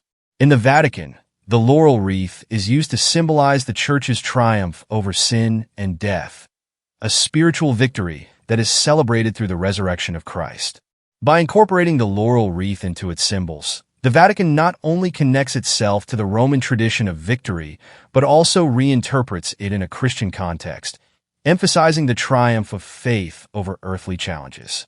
Another fascinating aspect of Vatican symbolism is its use of the chi rho, an ancient Christian symbol that combines the first two letters of the Greek word for Christ, Kyrie Sigmadao. While the chi rho is primarily a Christian symbol, its adoption by the Roman Emperor Constantine after his conversion to Christianity marks a significant moment in the fusion of Roman and Christian symbols.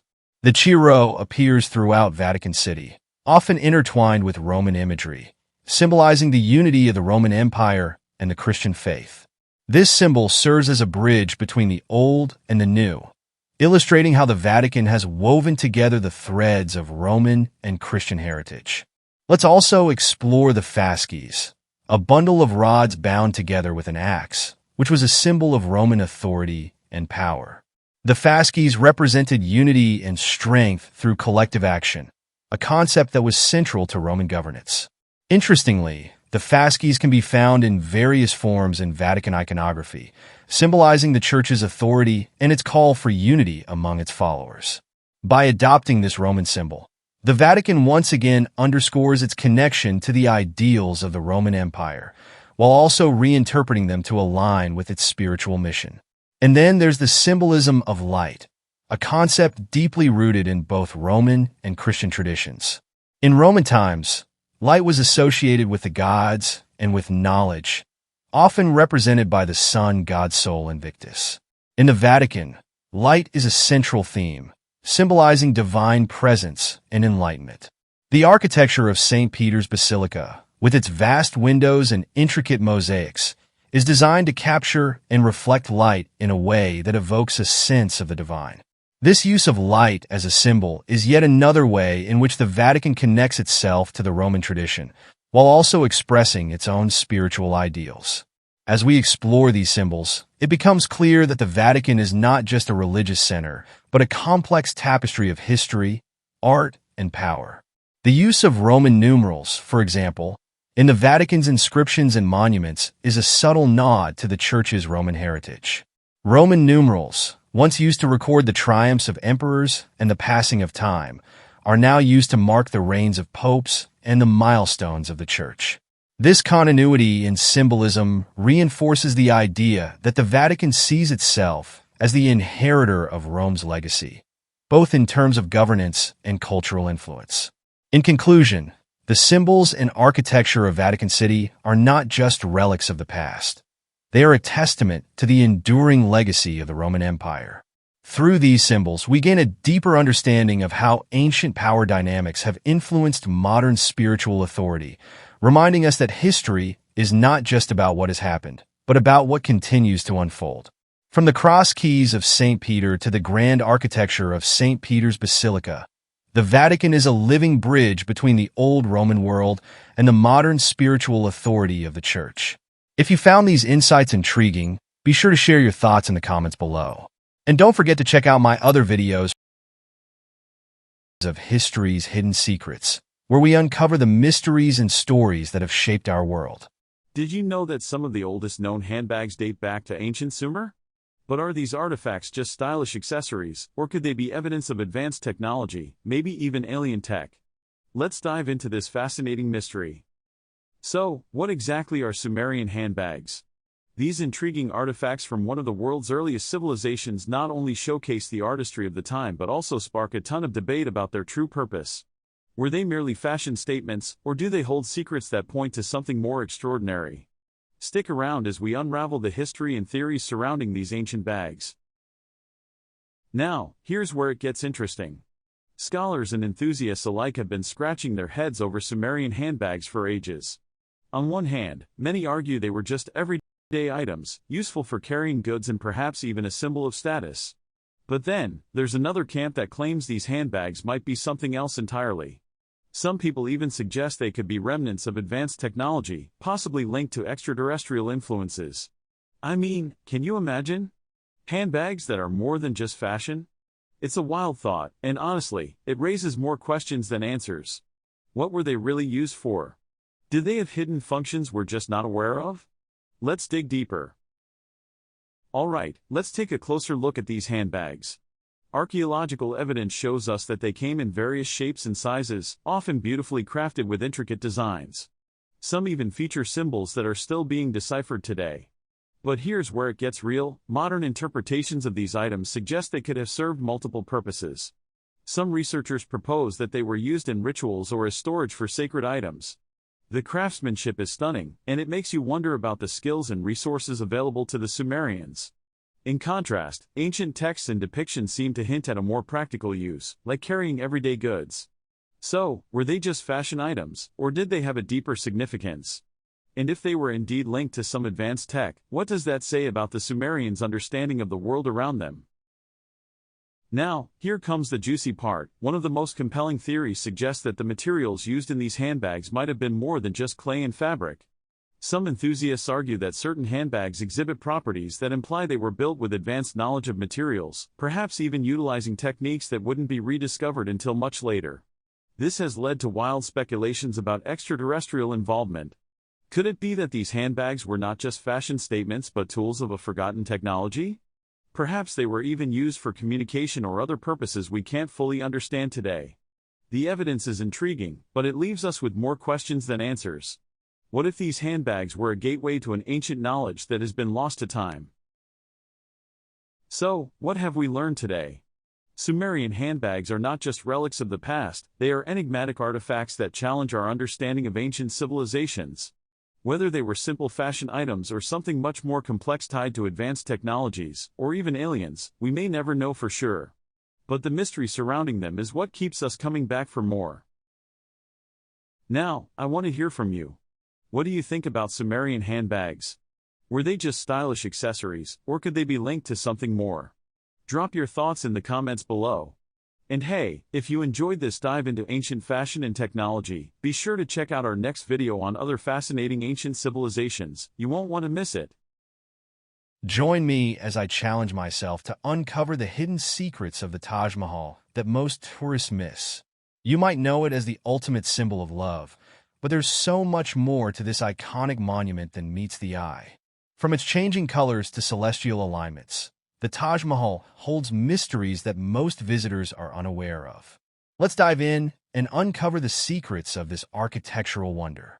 In this video, you'll discover the hidden aspects of the Taj Mahal, one of the most famous and breathtaking monuments in the world.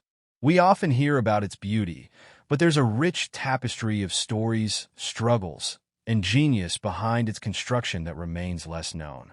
This isn't just a building. This is a masterpiece with layers of meaning waiting to be unraveled. The story begins with Emperor Shah Jahan's deep love for his wife, Mumtaz Mahal.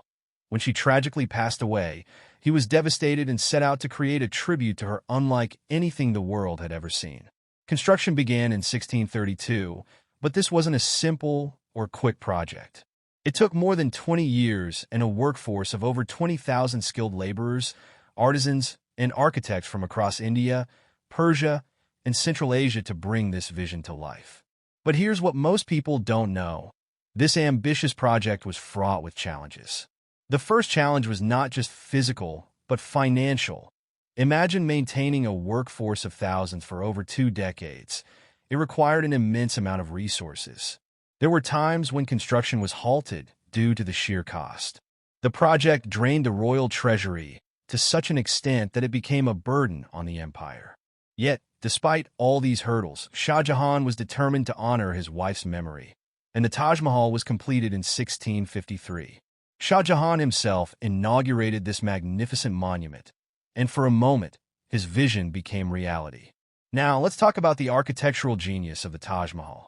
The monument is an extraordinary blend of Islamic, Persian, and Indian styles, symbolizing the cultural diversity of the Mughal Empire. But what's even more fascinating is the level of craftsmanship involved. The intricate inlay work, known as pietra dura, adorns the walls and ceilings of the Taj Mahal with precious stones like jasper, jade, and turquoise. These gemstones were carefully set into the marble by skilled artisans, and the result is breathtaking. Every detail was considered, from the symmetrical layout to the complex floral designs that reflect the Persian love for gardens. But here's something most visitors miss. The Taj Mahal isn't just an architectural wonder. It's also steeped in symbolism. Its four towering minarets aren't just for show. They represent the four cardinal virtues: justice, equity, mercy, and compassion. The balance and harmony found in these symbolic elements reflect the deeper spiritual message that Shah Jahan and his architects wanted to convey. Now, let's delve into one of the most enduring myths surrounding the Taj Mahal, the tale of the Black Taj Mahal. Legend has it that Shah Jahan planned to build a second, identical structure in black marble on the opposite side of the Yamuna River, as his own mausoleum. This Black Taj Mahal would mirror the original, creating a striking contrast between light and dark, symbolizing the eternal balance between life and death. However, before Shah Jahan could realize this ambitious plan, he was overthrown by his son Aurangzeb and imprisoned. While no physical evidence of the Black Taj Mahal has ever been found, the story still captivates the imagination of historians and visitors alike. Could this have been the emperor's ultimate vision? Or is it just a legend that adds to the Taj Mahal's mystique? Beyond the myths, the Taj Mahal holds another hidden secret: its alignment with the stars. This isn't just a coincidence. The architects designed the Taj Mahal to align with celestial bodies, creating a connection between the monument and the cosmos. The four main gates of the Taj face the four cardinal directions, and the entire complex is imbued with spiritual significance. The alignment with the stars amplifies the monument's spiritual message, suggesting a deeper connection between the earthly and the divine. It's a subtle but powerful reminder of the Mughal belief in the interconnectedness of all things. But that's not all. The geometry of the Taj Mahal holds even more secrets. The monument is a perfect example of Mughal symmetry, with every detail carefully calculated to create balance and harmony. Its central dome is surrounded by four smaller domes, and the entire structure is built on a raised platform, giving it the illusion of floating in the air. The use of geometric patterns is another nod to the Islamic tradition, where complex designs are used to symbolize the infinite nature of the universe. One of the most prominent geometric symbols found throughout the Taj Mahal is the sacred octagon, representing the unity and balance that exist in the cosmos. It's a stunning reminder of the Mughal Empire's appreciation for both the physical and spiritual worlds. And here's something even more intriguing. Did you know the Taj Mahal changes color throughout the day? This is one of the most captivating features of the monument. In the early morning, the white marble glows with a soft pink hue as the sun rises. By midday, it shines in brilliant white under the blazing sun. And as the sun sets, the Taj Mahal takes on a golden glow. Under the light of the full moon, it appears almost ethereal, as if bathed in a silvery blue light. This changing palette is no accident. It was designed to reflect the moods of the day and the changing phases of life. The Taj Mahal, in this sense, becomes a living monument, changing with time just as we do. The Taj Mahal is not just a tomb. It's a timeless masterpiece filled with hidden meanings, celestial alignments, and breathtaking design.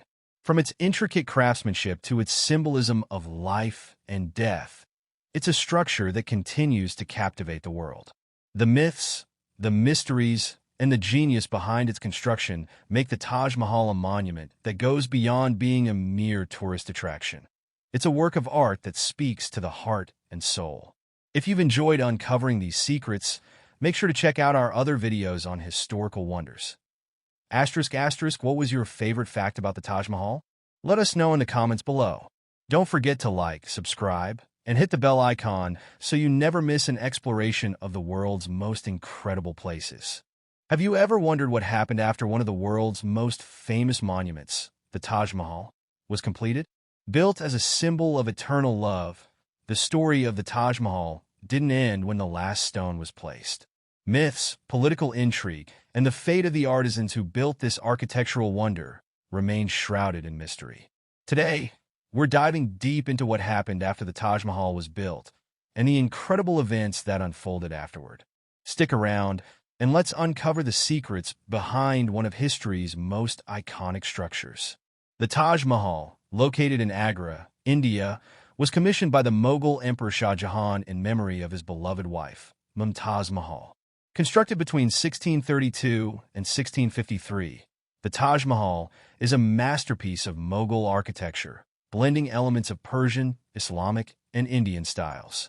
Over 20,000 workers, including artisans from across the empire and beyond, contributed to its construction, creating a monument that has stood the test of time. But the Taj Mahal's completion was far from the end of the story. The years that followed were filled with myths, political shifts, and lasting impacts on architecture and culture. So, what really happened after the Taj Mahal was built?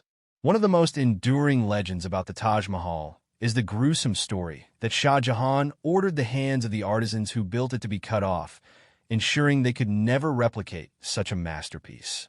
It's a tale often repeated but widely debunked by historians. There's no solid evidence to suggest this actually happened, and it's more likely a myth born from the monument's unmatched beauty and the idea that nothing should ever surpass it. The reality is much less dramatic. The skilled artisans who worked on the Taj Mahal were highly valued, and many went on to contribute to other significant Mughal projects across the empire. So, what became of these master craftsmen? After completing the Taj Mahal, many of the workers and artisans returned to their respective regions, continuing to build and contribute to Mughal architecture. Their expertise was in high demand, as the Mughal Empire was known for its impressive architectural projects, including forts, mosques, and gardens. The architectural style that flourished with the construction of the Taj Mahal set a new standard, influencing future projects not just in India, but globally. But while the artisans continued their work, Shah Jahan's fate took a darker turn. In 1658, just 5 years after the Taj Mahal was completed, Shah Jahan's own son, Aurangzeb, seized power in a brutal coup, imprisoning his father in the Agra fort. From there, Shah Jahan spent the rest of his days with a distant view of the Taj Mahal from his prison window. Imagine being so close, yet so far from the monument that represented the greatest love of your life. Shah Jahan's fall marked a turning point in Mughal history, as Aurangzeb's reign took a different direction from his father's vision, focusing more on military expansion than on the artistic and architectural achievements that defined earlier periods of the Mughal Empire. Despite Shah Jahan's imprisonment, the influence of the Taj Mahal did not fade. Architecturally, it set a new benchmark. The intricate inlay work, the symmetry, the use of white marble, and the design of the gardens became a model for future constructions. Structures like the Jama Masjid in Delhi and the Pearl Mosque in Lahore drew heavily from the style established by the Taj Mahal. Its influence even extended beyond India, with echoes of its design seen in architecture across Central Asia and even Europe.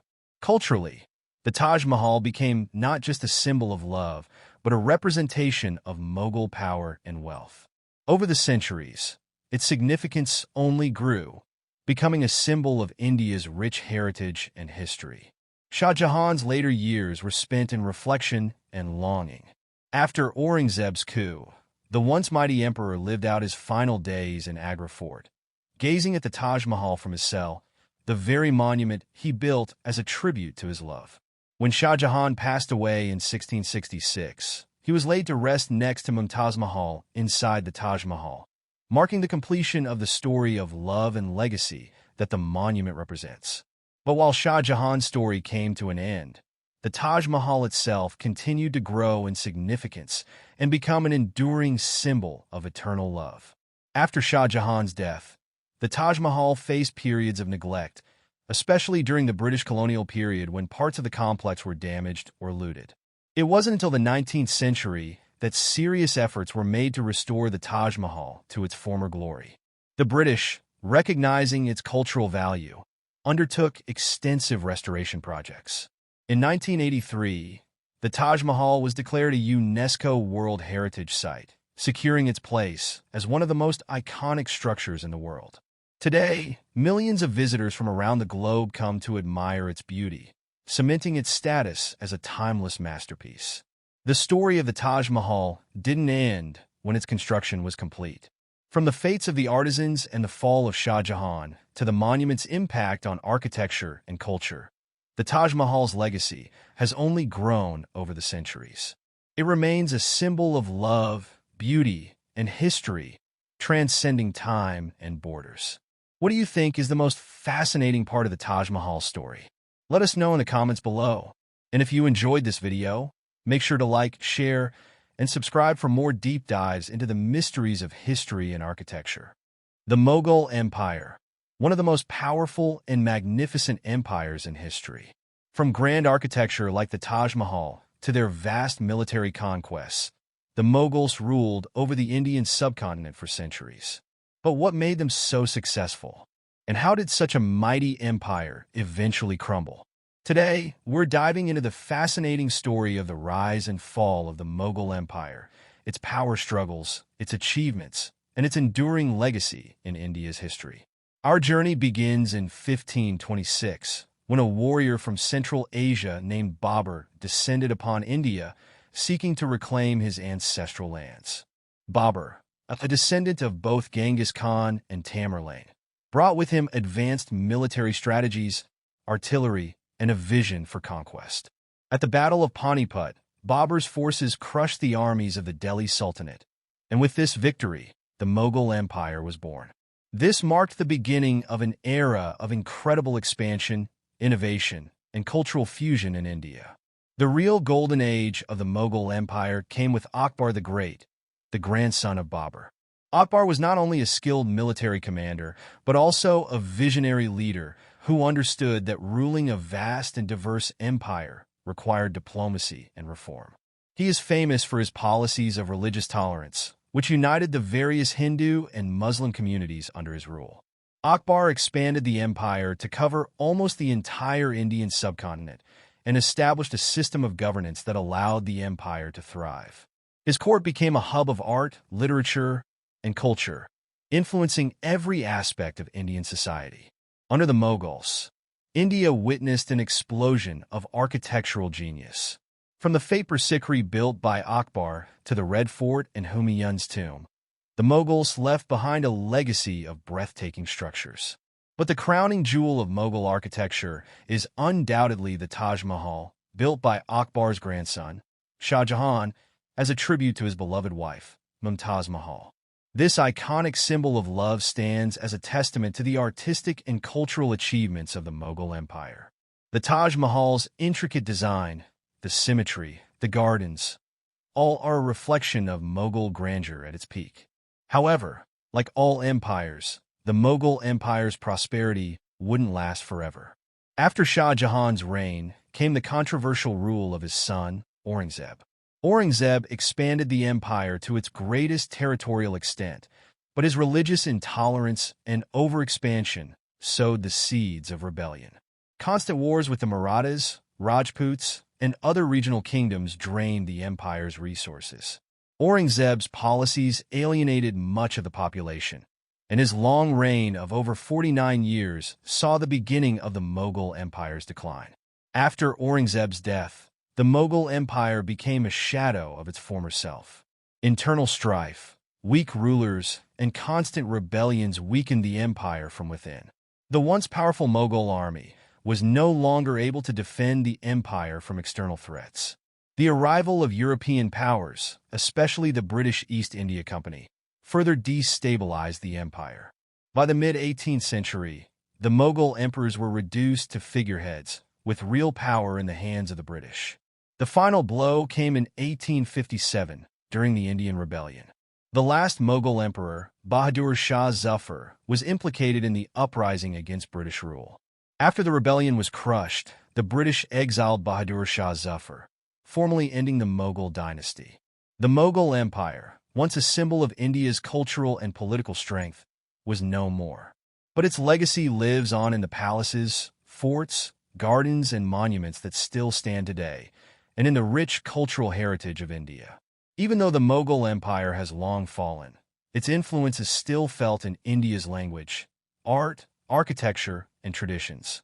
The Mughals shaped India's history in a way that few empires have, and their legacy, from the Taj Mahal to their cultural innovations, continues to captivate people around the world. What do you think is the greatest legacy of the Mughal Empire? Let us know in the comments below. Join me as I dive into the wild world of the mythical chimera and see if I can face my fears by exploring this terrifying creature with lion, goat, and snake features. The chimera is a mythical creature like no other, with the head of a lion, the body of a goat, and the tail of a snake.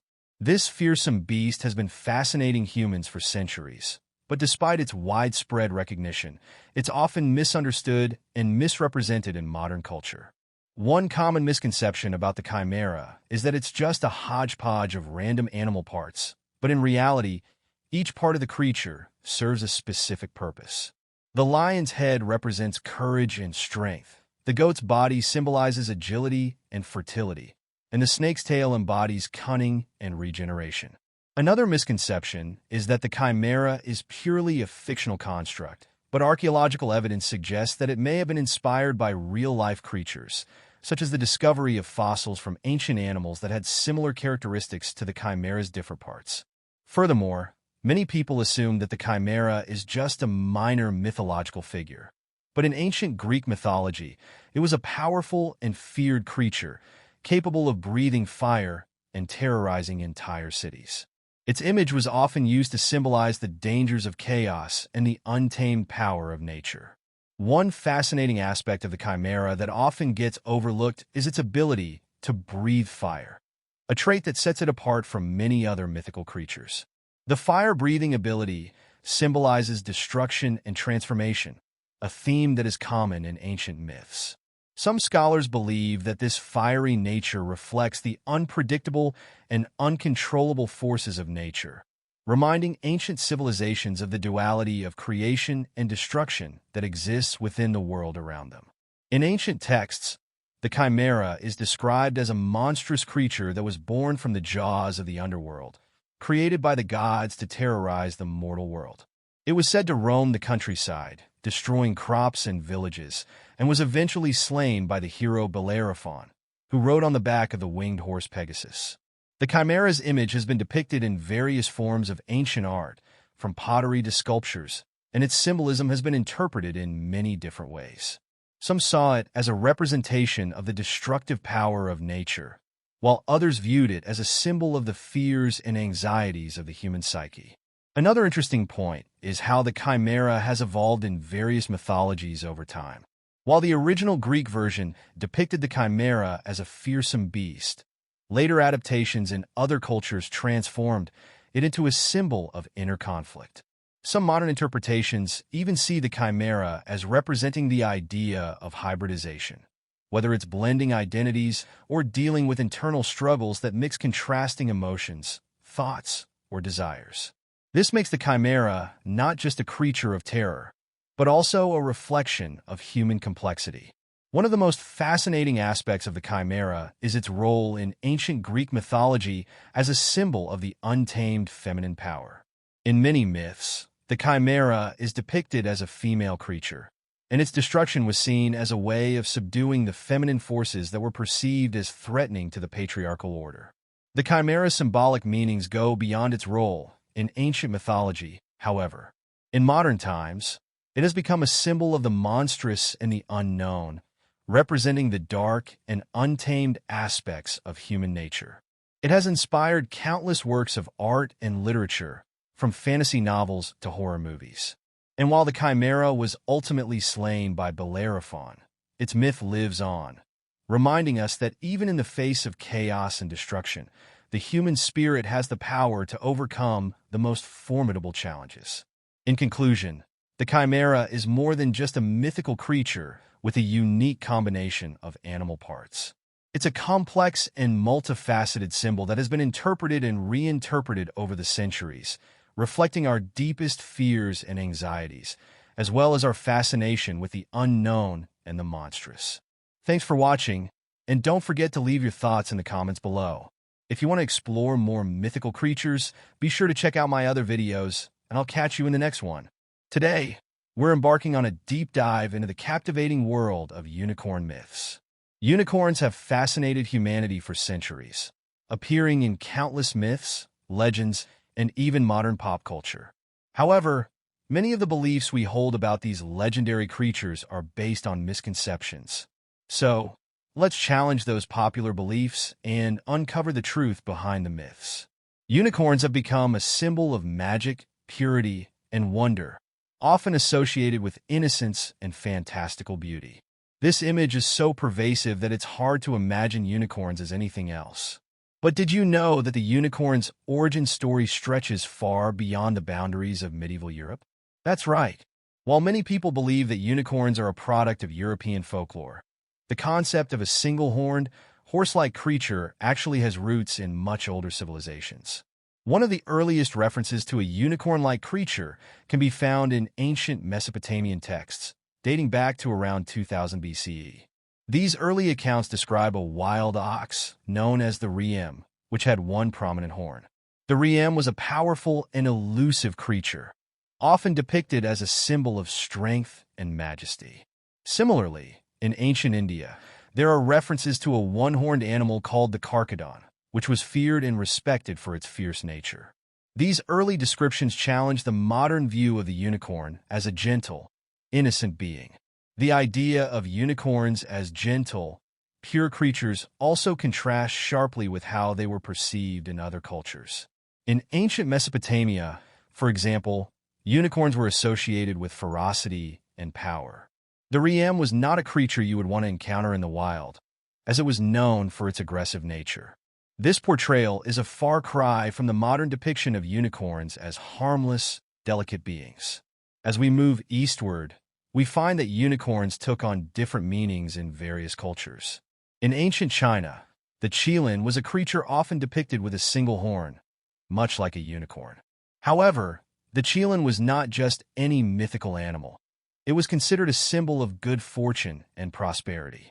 The appearance of a qilin was thought to be a sign of an imminent era of peace and abundance. Chinese art and literature often depicted the qilin as a wise and benevolent being, sometimes even as a protector of the innocent. Interestingly, the qilin was also believed to be a highly selective creature, appearing only to those who were pure of heart or to mark the birth or death of a great ruler. This adds a layer of complexity to our understanding of unicorns, showing that these creatures were not just mythical beings, but also symbols of deeper cultural values and beliefs. In contrast, some African cultures had a much darker interpretation of unicorns. In certain regions, unicorns were seen as evil spirits or omens of misfortune. These creatures were believed to be connected to darkness and chaos, and their appearance was feared rather than welcomed. This stark difference in perception between Eastern and African cultures highlights the diverse ways in which unicorns have been understood throughout history. Despite these varied interpretations, one thing remains consistent. Unicorns have always been seen as creatures of great power and significance. Whether they were viewed as benevolent protectors or fearsome spirits, unicorns held a special place in the mythology of the cultures that believed in them. Now, let's address a common question. Were unicorns real? Many people today dismiss unicorns as purely fictional creatures, existing only in the realm of fantasy. However, historical records suggest that ancient cultures may have believed in the literal existence of unicorns. But were these beliefs based on actual encounters with unicorn-like animals, or were they purely symbolic? In ancient Greece, the historian Ctesias wrote about a creature called the Monoceros, which translates to one-horned. This creature was described as having the body of a horse, the feet of an elephant, and a single horn on its forehead. Ctesias' account is one of the earliest known references to a unicorn-like creature in Western literature.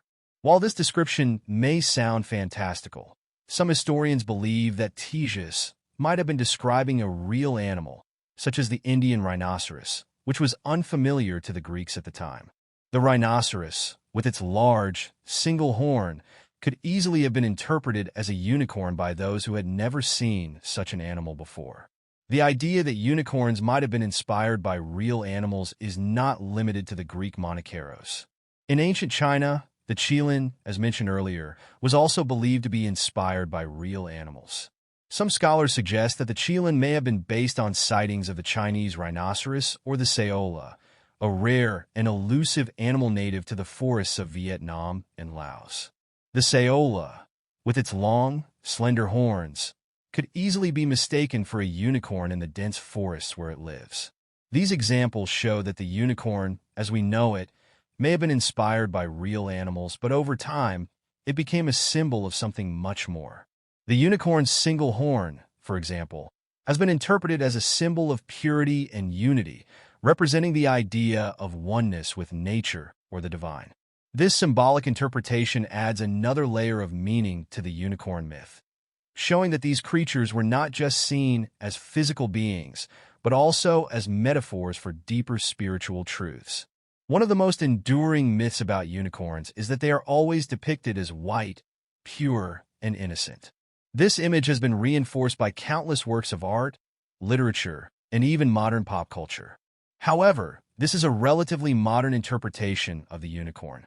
Historical evidence suggests that unicorns were often depicted in a range of colors, including black, red, and even multicolored. For example, in medieval European art, unicorns were sometimes shown with a dark, almost ominous appearance. This was particularly true in depictions of unicorns associated with alchemy and other mystical practices, where they were seen as powerful and mysterious creatures. In these contexts, the unicorn's color was often symbolic, representing different aspects of its nature. A black unicorn, for example, might symbolize the hidden, shadowy aspects of the psyche, while a red unicorn could represent passion or the life force. This diversity in the depiction of unicorns challenges the modern view of these creatures as purely gentle and innocent beings. In reality, unicorns were seen as complex and multifaceted, embodying a wide range of qualities, from purity and grace to power and ferocity. So, why do these misconceptions about unicorns persist? One reason is that our modern understanding of unicorns has been heavily influenced by Western folklore, particularly from the medieval period. During this time, unicorns became symbols of purity and chastity, often associated with religious and moral ideals. This image of the unicorn as a gentle, white creature was further popularized by children's literature and fairy tales, which often portrayed unicorns as magical, harmless beings. Another reason for the persistence of these misconceptions is that many people are simply unaware of the rich and complex history of unicorn mythology. The idea of unicorns as purely innocent creatures is so deeply ingrained in our culture that it's hard to imagine them any other way. However, by exploring the diverse and multifaceted history of unicorns, we can gain a deeper understanding of these legendary creatures and the various meanings they have held throughout history. In reality, unicorns are far more than just symbols of purity and innocence. They represent a wide range of values and ideals, from strength and power to wisdom and benevolence. The unicorn's single horn has been interpreted as a symbol of unity, while its elusive nature has been seen as a metaphor for the pursuit of spiritual truth. By uncovering the truth behind these myths, we can see that unicorns continue to captivate us not just because of their beauty, but because of the deeper meanings they represent. As we've seen, unicorns are far more complex and multifaceted than we often give them credit for. They have been depicted in many different ways throughout history, from fierce and powerful beings to gentle and benevolent protectors. Despite the many misconceptions surrounding them, unicorns remain one of the most enduring and beloved symbols in human culture. So, what do you think?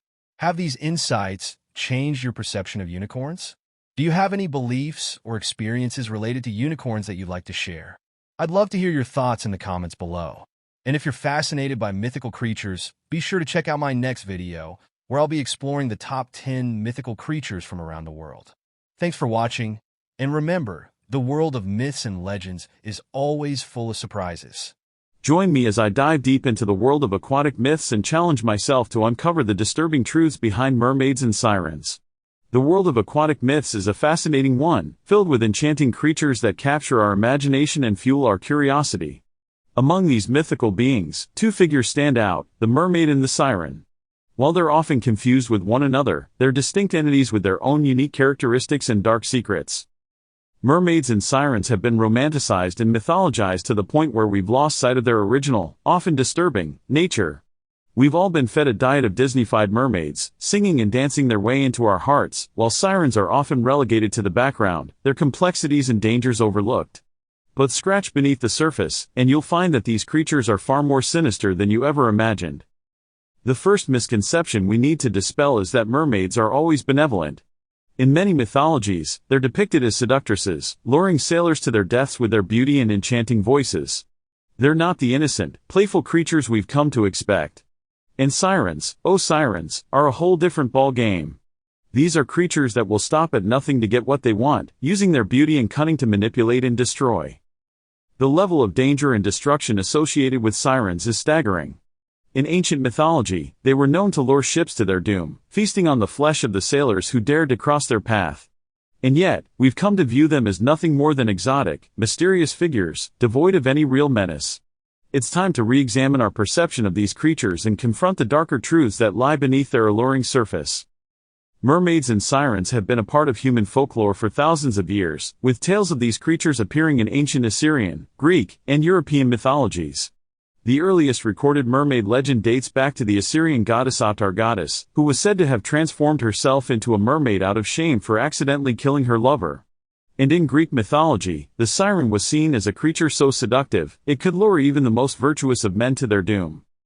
In European folklore, mermaids were often associated with fertility and prosperity, while sirens were seen as omens of death and destruction. These divergent views of the two creatures highlight the vastly different roles they played in the human psyche. Mermaids were often seen as mysterious, otherworldly beings, while sirens were feared and reviled for their destructive power. Mermaids have been romanticized to the point where we've lost sight of their original, often dark, nature. But sirens, oh sirens, are a different story altogether. These creatures are the epitome of danger and destruction, using their beauty and cunning to manipulate and destroy. In ancient myths, sirens were depicted as half-bird, half-woman creatures, with hypnotic voices that could lure ships to their doom. And their victims? They were often left as nothing more than skeletal remains, a testament to the siren's deadly allure. The most surprising truth about sirens is just how pervasive they are in mythology. From ancient Greece to modern-day literature, the siren has remained a powerful symbol of temptation and destruction. And yet, despite their menacing nature, we've come to view them as nothing more than exotic, mysterious figures. It's time to confront the darker truths that lie beneath their alluring surface and recognize the sirens for what they truly are, creatures of death and destruction.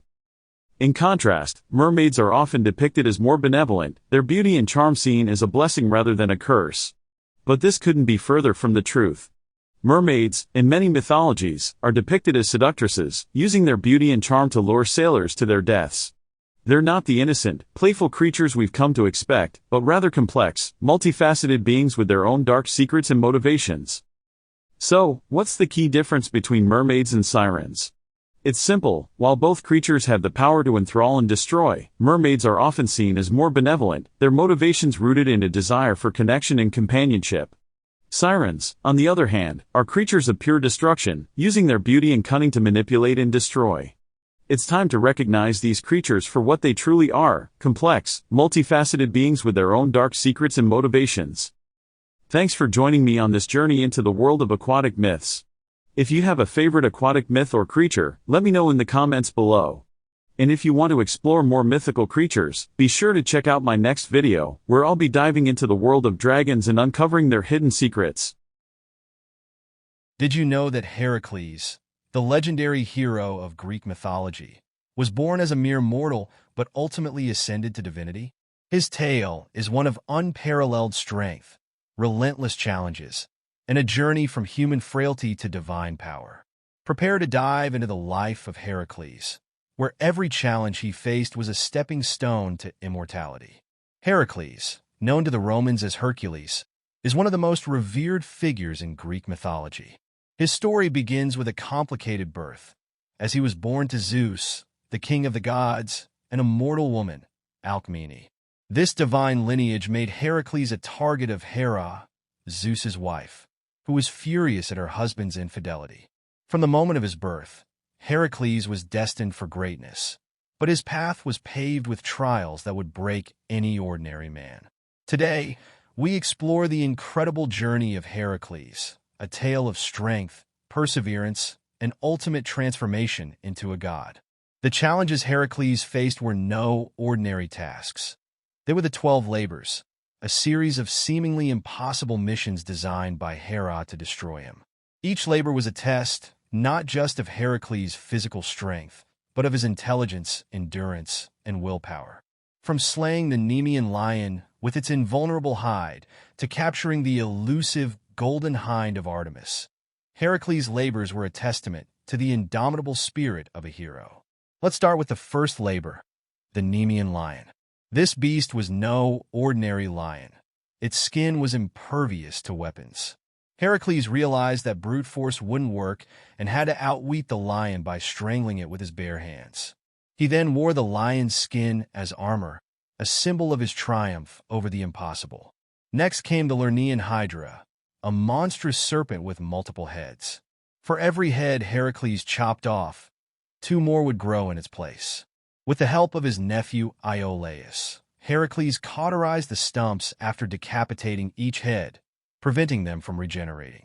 This labor taught Heracles that sometimes, even a hero needs help to succeed. Then there was the labor of capturing the Ceryneian hind, a sacred deer to the goddess Artemis. This labor wasn't about strength but patience and respect for the divine. Heracles pursued the hind for a year, showing reverence to the gods while proving his relentless determination. The labors continued, each one more daunting than the last. Heracles was tasked with capturing the Erymanthian boar, a colossal beast that terrorized the countryside. Using his wit, Heracles chased the boar into deep snow, where it became trapped and was easily subdued. This labor showcased his ability to use the environment to his advantage. The fifth labor involved cleaning the Augean stables, which housed thousands of cattle and hadn't been cleaned in years. This task seemed beneath a hero, but Heracles was undeterred. He rerouted 2 rivers to wash out the filth in a single day, demonstrating his cleverness and ability to turn the mundane into a monumental achievement. The Stymphalian birds, with their metallic feathers, were his next challenge. These dangerous creatures were terrorizing a region of Greece, and Heracles had to devise a plan to defeat them.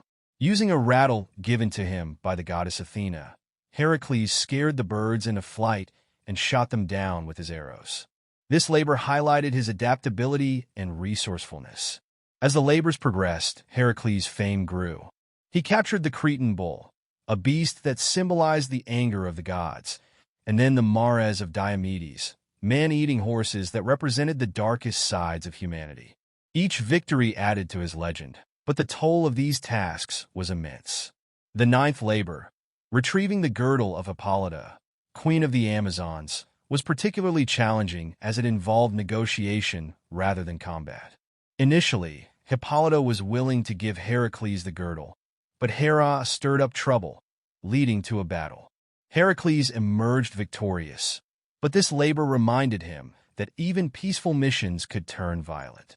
The final labors took Heracles to the ends of the known world. He had to fetch the cattle of Geryon, a fearsome giant with 3 bodies. This labor involved not just slaying Geryon, but also herding the cattle across treacherous lands and seas. Next, he had to retrieve the golden apples of the Hesperides, a task so difficult that even the gods hesitated to attempt it. Heracles sought the help of Atlas, who held up the sky, and in a clever twist, tricked Atlas into taking back his burden after retrieving the apples. The final labor was the most daunting of all, capturing Cerberus, the 3-headed dog that guarded the entrance to the underworld. This task symbolized Heracles' ultimate challenge, confronting death itself.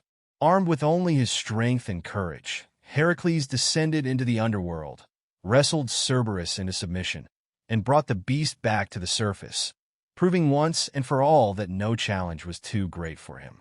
With the completion of the 12 labors, Heracles had done the impossible. His mortal body had endured trials beyond human capability, and his soul had faced the terrors of the underworld. It was this final labor that marked his ascension to godhood. The gods, recognizing his extraordinary deeds, granted Heracles immortality. He was welcomed to Mount Olympus, where he was finally free from the burdens of mortality and given a place among the divine. Heracles' journey from a mortal man to a god is more than just a tale of strength and bravery. It is a story of resilience, intelligence, and the unyielding spirit of a hero who refused to be broken by even the most insurmountable odds. Heracles teaches us that no matter how great the challenges we face, perseverance and courage can lead us to triumph. His legacy continues to inspire countless generations, reminding us that the path to greatness is often forged through struggle. If Heracles' incredible journey inspired you, share your thoughts in the comments below.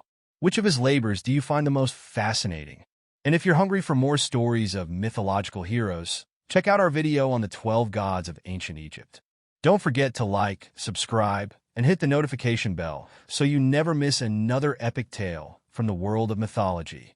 Imagine an animal with a punch so fast it creates an underwater shockwave, and eyes so advanced they can see colors we can't even imagine. Meet the mantis shrimp, a creature that's small in size but packs a massive punch. Literally. Stay tuned, because what you're about to learn will blow your mind. When we think of the ocean's most impressive creatures, our minds tend to go to sharks, dolphins, or whales. But hidden in the depths is a creature like no other, the mantis shrimp. Though it's not as famous, the mantis shrimp has some of the most remarkable abilities in the entire animal kingdom. In this video, we're going to uncover the insane features that make this little guy one of the most astonishing animals you've likely never heard of. The ocean is full of life, with countless species that have evolved unique survival strategies. But among them, the mantis shrimp stands out for being in a league of its own. Despite its small size, ranging from 4 to 18 centimeters, it possesses some of the most extraordinary abilities, often overlooked by those fascinated with larger marine animals. But don't let its size fool you. What it lacks in stature, it more than makes up for in raw power and fascinating biological adaptations. Let's explore why the mantis shrimp deserves more attention. Let's start with one of the most mind-boggling facts about the mantis shrimp: its vision. While humans have 3 types of color receptors in their eyes, allowing us to see red, green, and blue, the mantis shrimp has an astonishing 16 different color receptors. That means they can see colors and ultraviolet light beyond our wildest imagination. They can also detect polarized light, which helps them navigate their underwater world in ways we can barely comprehend. Imagine seeing the world in colors you can't even name. It's like having a superpower, giving the mantis shrimp a major edge when hunting prey or evading predators. If you thought its vision was impressive, just wait until you hear about its secret weapon: its punch. The mantis shrimp's claw can accelerate as fast as a bullet fired from a gun, reaching speeds of 50 miles per hour. This punch is so fast that it creates something known as a cavitation bubble, an underwater shockwave that momentarily creates temperatures as hot as the surface of the sun. This bubble is so powerful, it can knock out or even kill its prey in one strike. In fact, their punches are so strong that they can break through the glass of an aquarium. No wonder they've earned the nickname Thumb Splitter. But it's not just the speed that's mind-blowing, it's the strength behind it. The mantis shrimp strike is so powerful that it has been studied by scientists for its engineering potential. Researchers are looking into how the mantis shrimp's appendage structure could inspire the design of more durable materials in human technology. And here's something else: the mantis shrimp strike doesn't tire out easily. It can repeatedly punch with the same force without wearing itself down, a trait that makes it an unbeatable predator in its underwater environment. The mantis shrimp has been around for millions of years, evolving into the perfect blend of speed, strength, and vision. Unlike many other animals that have had to adapt to environmental changes by altering their size or mobility, the mantis shrimp has developed its complex biological tools to perfection. Its claws are so specialized for punching that they can be used for both offense and defense, while its eyesight allows it to track prey and sense danger with unparalleled precision. Mantis shrimp can be found in tropical and subtropical waters, burrowing into the seafloor or hiding within crevices in coral reefs. They're solitary hunters, living in dens that they fiercely defend. Despite their aggressive tendencies, mantis shrimp are also known for their incredible longevity. They can live up to 20 years in the wild. Their isolated lifestyle helps them survive, and their territorial behavior ensures they're always ready to defend their home. One fascinating aspect of mantis shrimp behavior is how they interact with their environment. Unlike many predators that rely on speed alone, the mantis shrimp combines stealth with lightning-fast attacks. Their ability to remain perfectly still before striking, combined with their unparalleled eyesight, makes them lethal hunters. And despite their aggressive nature, they have a very intricate social structure, often communicating through body language and color changes, particularly during mating rituals.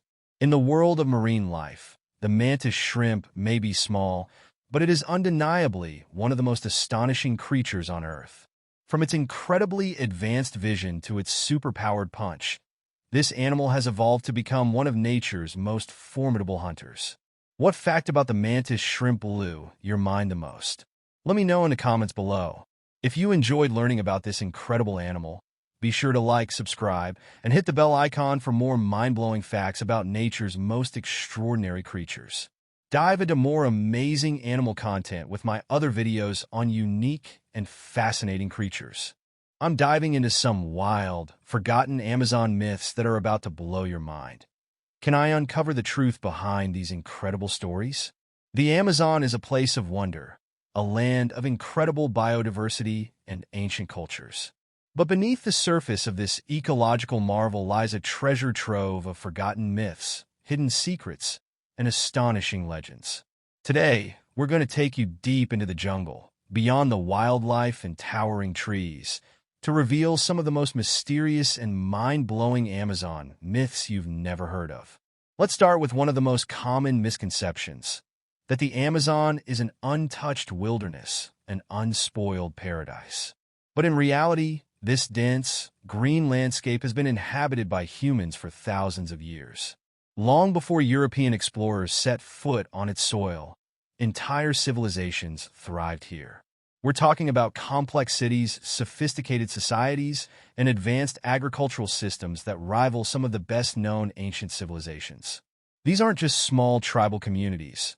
The people who lived here shaped the land in ways that we're only beginning to understand.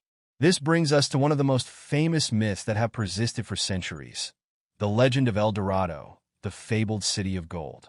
For centuries, explorers and treasure hunters from around the world have scoured the Amazon, lured by tales of a hidden kingdom overflowing with wealth. The story, dating back to the 16th century, speaks of a great king who would lavishly shower visitors with gold and precious jewels, and the kingdom became a symbol of unimaginable riches. But could this glittering city have ever existed? Archaeologists now believe that El Dorado was less a physical place and more a metaphor for the abundance of the New World. While gold may not have flowed through the streets, these ancient Amazonian civilizations were rich in other ways, culturally and intellectually. What they left behind are artifacts that suggest highly developed societies with intricate art, engineering, and trade systems. But El Dorado isn't the only myth that has captured the world's imagination. What about the tales of the Amazon warrior women? Fearsome female fighters who supposedly ruled the jungle. The very name Amazon comes from Greek mythology, where the Amazons were depicted as a tribe of powerful warrior women. When Spanish conquistadors ventured into the region, they claimed to have encountered fierce women who fought with bows and arrows. But is there any truth to this? While the image of an all-female army ruling the jungle is likely exaggerated, many indigenous Amazonian cultures did elevate women to positions of great power. Some tribes were matriarchal, with women playing crucial roles in governance, warfare, and spiritual life. There is even historical evidence suggesting that women fought alongside men to defend their communities, and in some cases, women were celebrated as leaders and warriors. Next, we venture deeper into the Amazon's mysteries, ones that stretch far beyond myth and legend. Recent archaeological discoveries suggest that the Amazon may have once been home to a vast and advanced civilization, one that challenges everything we thought we knew about the pre-Columbian Americas. From the air, scientists have uncovered evidence of massive earthworks, geometric formations that hint at ancient cities and ceremonial centers. In the soil, they found traces of complex irrigation systems and fertile terra preta soils, which could have supported large, permanent populations. These findings paint a very different picture of the Amazon as a hub of human innovation and culture, possibly on par with the great civilizations of the Old World. It's a stunning revelation that turns our understanding of the Amazon on its head, and it raises fascinating questions about the origins of human civilization. Could the Amazon have been a cradle of lost knowledge, home to a society more advanced than we ever imagined? Speaking of lost knowledge, we can't ignore the spiritual dimension of Amazon myths. The indigenous peoples of the Amazon have long believed in a world teeming with mystical creatures and spirits that govern the land, the waters, and the skies. Among the most intriguing is the tale of Kirupara, a wild spirit known to protect the animals and the forest from human destruction. With his backward-facing feet and fiery red hair, Kirupara is said to trick hunters and poachers, leading them astray deep into the jungle, never to return. While it may sound like just another mythical figure, the belief in Kirupara speaks to the deep respect and reverence that indigenous people hold for the Amazon.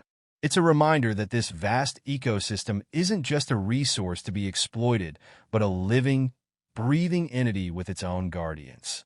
Another fascinating creature from Amazonian myth is the Mapinguari, a giant, sloth-like beast with a single eye and a mouth on its stomach. Said to roam the forests, the Mapinguari is a terrifying figure in local legend, believed to attack those who dare disturb its habitat. Could this fearsome creature be based on real encounters with now-extinct megafauna? Or is it a symbolic warning of the dangers of disrespecting the natural world? Either way, the Mapinguari is a prime example of how myth and nature intertwine in Amazonian folklore. As we dive into these stories, it's clear that the Amazon is much more than a jungle filled with plants and animals. It's a living repository of human history, culture, and spirituality. The myths we've discussed today, the Amazon warrior women, the lost civilizations, and the mythical creatures like Kirupara and the Mapinguari, all point to a profound connection between the people of the Amazon and the land itself. These stories are not just fanciful tales, but reflections of real cultural and environmental truths. They remind us of the importance of preserving this incredible region, not just for its biodiversity, but for the knowledge and wisdom it still holds. So, what do you think about these forgotten Amazon myths? Did any of them blow your mind? Which one was the most surprising or fascinating to you? Let me know your thoughts in the comments below. And if you've got any other myths or legends you'd like to explore, don't hesitate to share them. And hey, if you want to dive deeper into the mysteries of the Amazon, be sure to check out our video on the top 10 Amazon facts you never knew. It might just surprise you even more. Thanks for watching, and we'll catch you in the next adventure. Did you know that the Maya civilization developed one of the most sophisticated calendar systems in the ancient world using complex math and astronomy? Their use of advanced calculations not only allowed them to design precise architecture, but also to predict celestial events, such as eclipses, centuries ahead of their time. The Maya civilization, which thrived in Mesoamerica between 2000 BCE and 1500 CE, is renowned for its contributions to human knowledge, particularly in mathematics. Their profound understanding of numbers, time, and the cosmos shaped much of their society, influencing everything from religious rituals to the construction of grand pyramids. In today's video, we'll uncover the secrets of Maya mathematics and how their groundbreaking discoveries continue to captivate historians and mathematicians alike. For centuries, researchers have marveled at the achievements of the Mayans, but understanding the full extent of their mathematical prowess remains a challenge. With limited written records due to the destruction of many Mayan texts, experts have relied on surviving codices, architecture, and astronomical calculations to piece together how their math worked. Historians have been especially intrigued by how the Maya conceptualized time and space, developing systems that were so precise they still amaze modern scientists. The question remains, how did the Maya, with no modern technology, manage to create such a highly advanced system of mathematics? The Maya had a unique way of expressing numbers that set them apart from other ancient civilizations. They developed a vigesimal base 20 number system, as opposed to the base 10 system we use today. Their numeric symbols were simple yet effective. A dot represented 1, a bar represented 5, and a shell symbolized 0. Remarkably, the Maya were one of the earliest cultures to grasp the concept of zero, a mathematical breakthrough that wasn't fully adopted by European mathematicians until centuries later.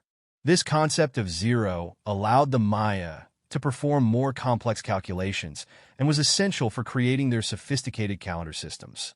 Speaking of which, the Mayan calendar was based on 3 interlocking cycles: the Hab, a solar year of 365 days; the Tsokin, a ritual calendar of 260 days; and the long count, used to track historical events over millennia.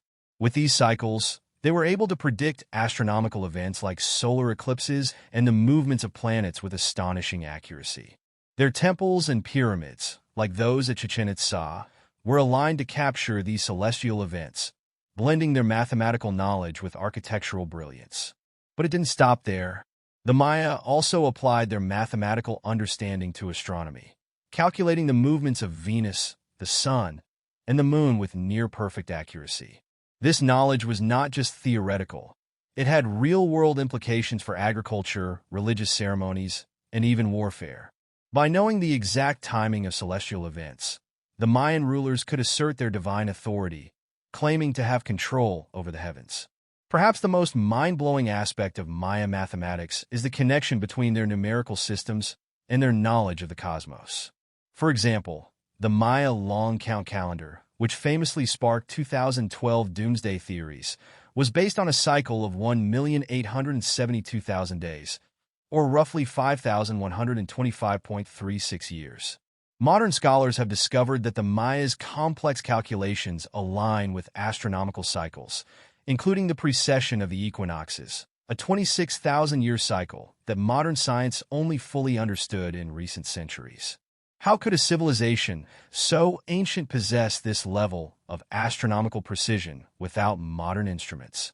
Researchers have theorized that the Maya's deep connection with the natural world allowed them to observe long-term cycles and patterns that modern technology has only recently verified. This marriage of math and astronomy is perhaps the clearest example of how far ahead the Maya were in their understanding of the universe. Their pyramids, such as El Castillo at Chichen Itza, are a testament to this knowledge, with their steps designed to mimic the movement of the sun during equinoxes. The Maya's remarkable understanding of mathematics didn't just serve practical purposes. It shaped their worldview, architecture, and religious practices. Their ability to combine numerical precision with cosmic observations allowed them to create a legacy that continues to inspire awe and curiosity today. What did you find most surprising about the Maya's mathematical genius? Let us know in the comments. If you're fascinated by ancient civilizations and their incredible achievements, check out our other videos on lost cultures and ancient technologies. Don't forget to like, share, and subscribe to stay updated on our latest explorations into history's greatest mysteries. Join me as I dive deep into the ancient predictions of Troy Black and see if I can uncover the secrets behind his prophetic words. When it comes to predictions that stand the test of time, few names carry the weight that Troy Black's does. His enigmatic prophecies have sparked curiosity for centuries, leaving both believers and skeptics searching for meaning in his cryptic words. One such prophecy, made in what many believe to be an ancient script, predicted a great upheaval, something that even today feels eerily relevant. But who is Troy Black, and why are his prophecies so compelling? Troy Black is regarded by some as a visionary with the ability to see beyond the present and peer into the unknown. Yet his life remains largely a mystery, with only fragments of his history passed down through the ages. Some believe he was a spiritual leader, while others suggest he was an intellectual who concealed wisdom within riddles.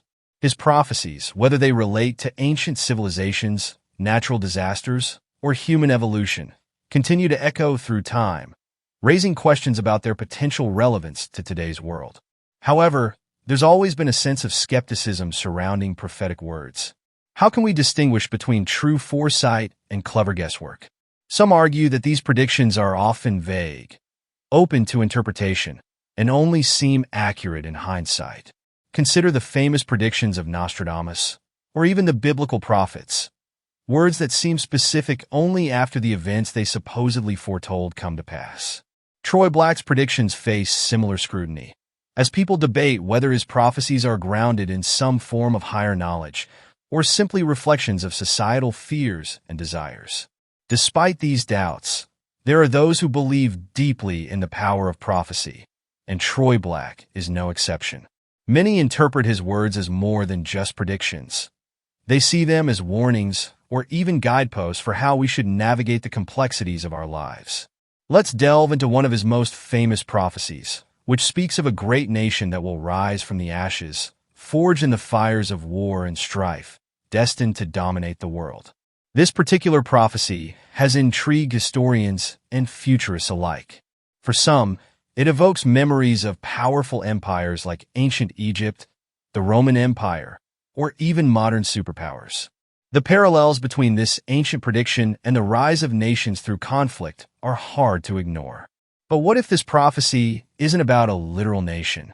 What if it's symbolic of something else entirely? A shift in global power, or even a spiritual awakening that will change the course of history? The beauty of Troy Black's prophecies lies in their ambiguity. They invite us to think, to question, and to seek deeper meanings in the world around us. Another one of Black's predictions warns of a time when the foundations of our society will be shaken to their core.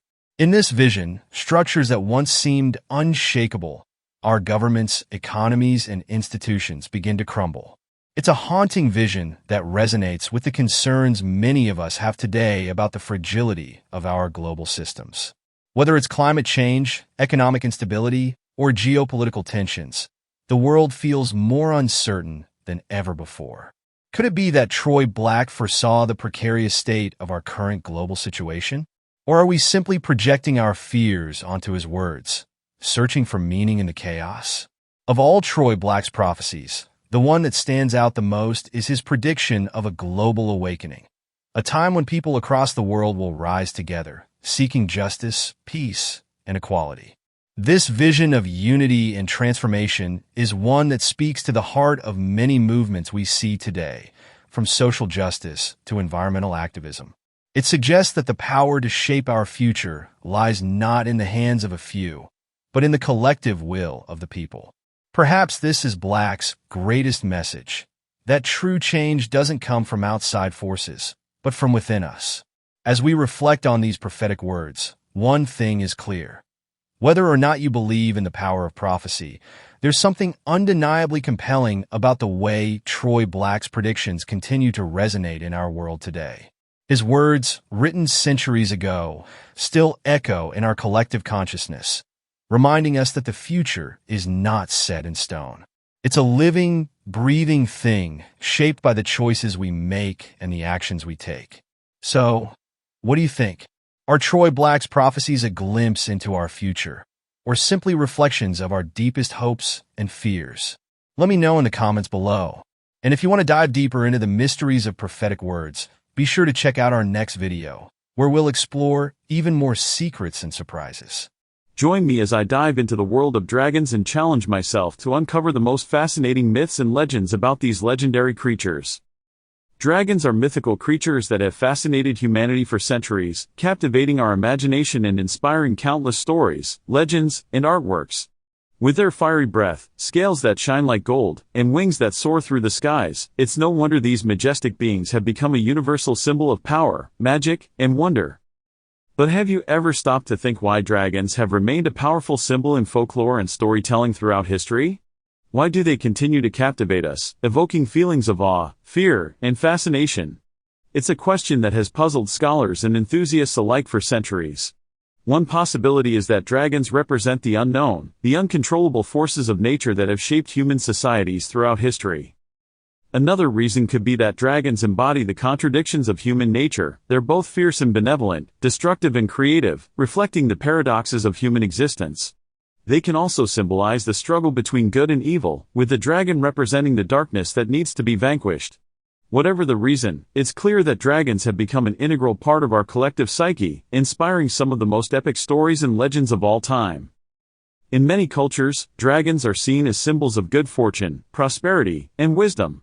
In ancient China, for example, dragons were revered as benevolent creatures that brought blessings and prosperity to those who honored them. Similarly, in European folklore, dragons are often depicted as guardians of treasure, wisdom, and spiritual power. Let's explore some of the most iconic cultural representations of dragons, from Eastern to Western mythology. In Japanese mythology, dragons are depicted as large, serpent-like creatures with 5 claws, known as ryu or tatsu. These dragons are associated with water, storms, and good fortune. In Chinese culture, dragons are known as long, symbolizing power, strength, and good luck. In Western mythology, we have the famous dragons of European folklore, such as Smaug from J.R.R. Tolkien's The Hobbit, or the dragon from St. George's Legend. In many Eastern cultures, dragons are closely tied to the emperor or the ruling class, representing the power and authority of the state. In contrast, in Western mythology, dragons are often depicted as fire-breathing monsters that terrorize villages and hoard treasure. However, both Eastern and Western dragons share a common trait: they're both revered for their wisdom, strength, and magical powers. The most captivating aspect of dragons is perhaps their evolution in literature and film. From J.R.R. Tolkien's Smaug to Cressida Cowell's Toothless, dragons have inspired some of the most imaginative and captivating stories of all time. They've also become a staple of modern pop culture, appearing in movies, TV shows, and video games. Whether they're depicted as fearsome beasts or lovable sidekicks, dragons continue to inspire our imagination and creativity. One of the most fascinating aspects of dragon mythology is their ability to shapeshift and adapt to different environments. In some cultures, dragons can take on human form, while in others, they can transform into animals or objects.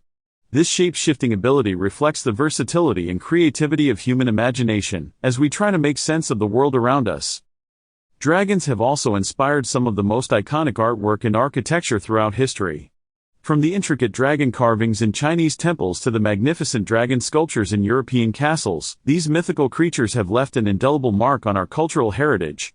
Whether they're depicted in art, literature, or film, dragons continue to inspire our creativity and imagination. In conclusion, dragons are more than just mythical creatures, they're a reflection of our collective psyche, embodying the contradictions and paradoxes of human nature. They've remained a powerful symbol in folklore and storytelling throughout history, captivating our imagination and inspiring countless stories, legends, and artworks. Thanks for joining me on this journey into the world of dragons. If you have a favorite dragon story or legend, please share it with us in the comments below. And if you want to explore more mythical creatures, be sure to check out our other videos on the subject. Until next time, stay curious and keep exploring. Have you ever wondered about the mysteries of ancient civilizations that lie beneath the surface of our understanding? Well, get this. There's a civilization that could actually rival Egypt's glory and complexity, yet it barely gets the spotlight. Intrigued? Let's dive in. So, let's talk about ancient lost civilizations. You know, the ones that have fascinating histories and incredible achievements, but often get overshadowed by more famous cultures like Egypt. There's so much richness in our past that we've barely scratched the surface. And today, we're going to explore one of those deep, complex civilizations that deserves way more attention. The challenge we face as we dig into humanity's past is pretty significant. While we all know about the pyramids, mummies, and the incredible reign of pharaohs, there are countless other civilizations that have made remarkable contributions to human history. Yet they remain in the shadows. This creates a skewed understanding of our history, where popular narratives often overshadow these lesser-known cultures. You might think you know all about ancient civilizations, but trust me, there's so much more out there. The rich tapestries of history are filled with stories just waiting to be uncovered, and sometimes they're buried in the sands of time, just like the structures they built. Let's take a closer look at the ancient civilization of the Indus Valley, known for its advanced urban planning and sophisticated drainage systems. Picture this: around 2500 BCE, in what is now Pakistan and northwest India, the cities of Harappa and Mohenjo-daro were bustling with life. These cities had grid-like street layouts, brick houses, and even public baths. That's right, they had a complex sewage system that makes some modern cities look like they're still in the Stone Age. The people of the Indus Valley were traders, artisans, and farmers, creating a vibrant economy that thrived on trade with neighboring regions. Can you believe that? They were thriving long before the Egyptians built their pyramids. Now, here's where it gets really fascinating. Recent archaeological discoveries have unearthed seals and inscriptions that suggest the Indus Valley civilization had a form of writing. While we still can't fully decipher it, this hints at a complex society with rich communication and record-keeping, a feature that many people often associate only with later civilizations. Imagine the possibilities. Detailed accounts of their trade, religion, and daily life waiting to be uncovered. These discoveries challenge our perception of history and force us to rethink what it means to be advanced. It's a reminder that there's so much more to our past than what's commonly taught in history books. So, to wrap it all up, we've explored just a glimpse of the incredibly rich world of the Indus Valley civilization, which has proven to be deeper and more complex than many of us ever realized. It's clear that there are layers upon layers to our history that are just waiting for us to peel back.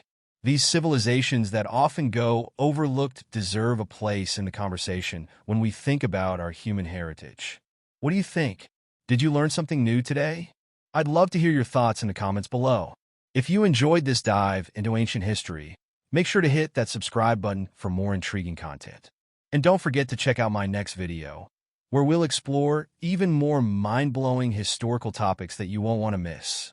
See you next time. Did you know that the Khmer Empire, one of Southeast Asia's largest and most enigmatic civilizations, holds secrets that could completely alter our understanding of ancient history? From its breathtaking architecture to its sophisticated engineering feats, the Khmer Empire's legacy is filled with wonders waiting to be uncovered. Join me on this journey as we delve into the captivating world of the Khmer Empire, exploring its magnificent symbols, core values, and hidden secrets that continue to intrigue historians and enthusiasts alike. In this video, we'll embark on an adventure into the heart of the Khmer Empire. We'll uncover its architectural marvels like Angkor Wat, understand the spiritual significance behind symbols such as the lotus flower, and explore the advanced engineering techniques that set this civilization apart. We'll also address the challenges historians face in interpreting the Khmer Empire's legacy and the reasons behind its sudden decline. So, sit back, get comfortable, and prepare to delve into the fascinating world of the Khmer Empire. Despite its grandeur and achievements, many aspects of the Khmer Empire remain shrouded in mystery and are often misunderstood. The passage of time, combined with the complexities of ancient texts and ruins, has made it challenging to piece together a complete and accurate picture of this civilization. Misinterpretations arise from a lack of context and understanding of the local customs, historical events, and the empire's profound spiritual beliefs. The Khmer Empire was not just a powerful empire. It was a civilization with a deeply rooted cultural and spiritual life that influences how we interpret its history today. One of the most iconic symbols of the Khmer Empire is Angkor Wat, a sprawling temple complex renowned for its architectural brilliance. This magnificent structure was originally built as a Hindu temple dedicated to the god Vishnu, but later transitioned into a Buddhist temple. Angkor Wat's design reflects a deep understanding of astronomy and cosmology. Its layout is a miniature replica of the universe in stone, with its 5 towers symbolizing the peaks of Mount Meru, the center of the universe in Hindu and Buddhist cosmology. The temple's intricate carvings and bas-reliefs depict various Hindu and Buddhist myths, illustrating the empire's religious dedication and artistic prowess. Another significant symbol in Khmer culture is the lotus flower. This seemingly simple plant carries profound spiritual meaning, representing purity, enlightenment, and rebirth. In Khmer art and architecture, the lotus often appears in various forms, from intricate carvings to architectural elements. The lotus's symbolism is a reflection of the Khmer people's values and their belief in rising above the challenges of life to attain spiritual enlightenment. This symbol embodies the empire's harmonious relationship with nature and its deep spiritual beliefs. The Khmer Empire's cultural values were deeply intertwined with its environment. The Khmer people practiced a form of agriculture that was closely linked to their spiritual beliefs and environmental practices. They developed an advanced irrigation system that allowed them to convert their challenging landscape into fertile farmland. This system included an extensive network of reservoirs, canals,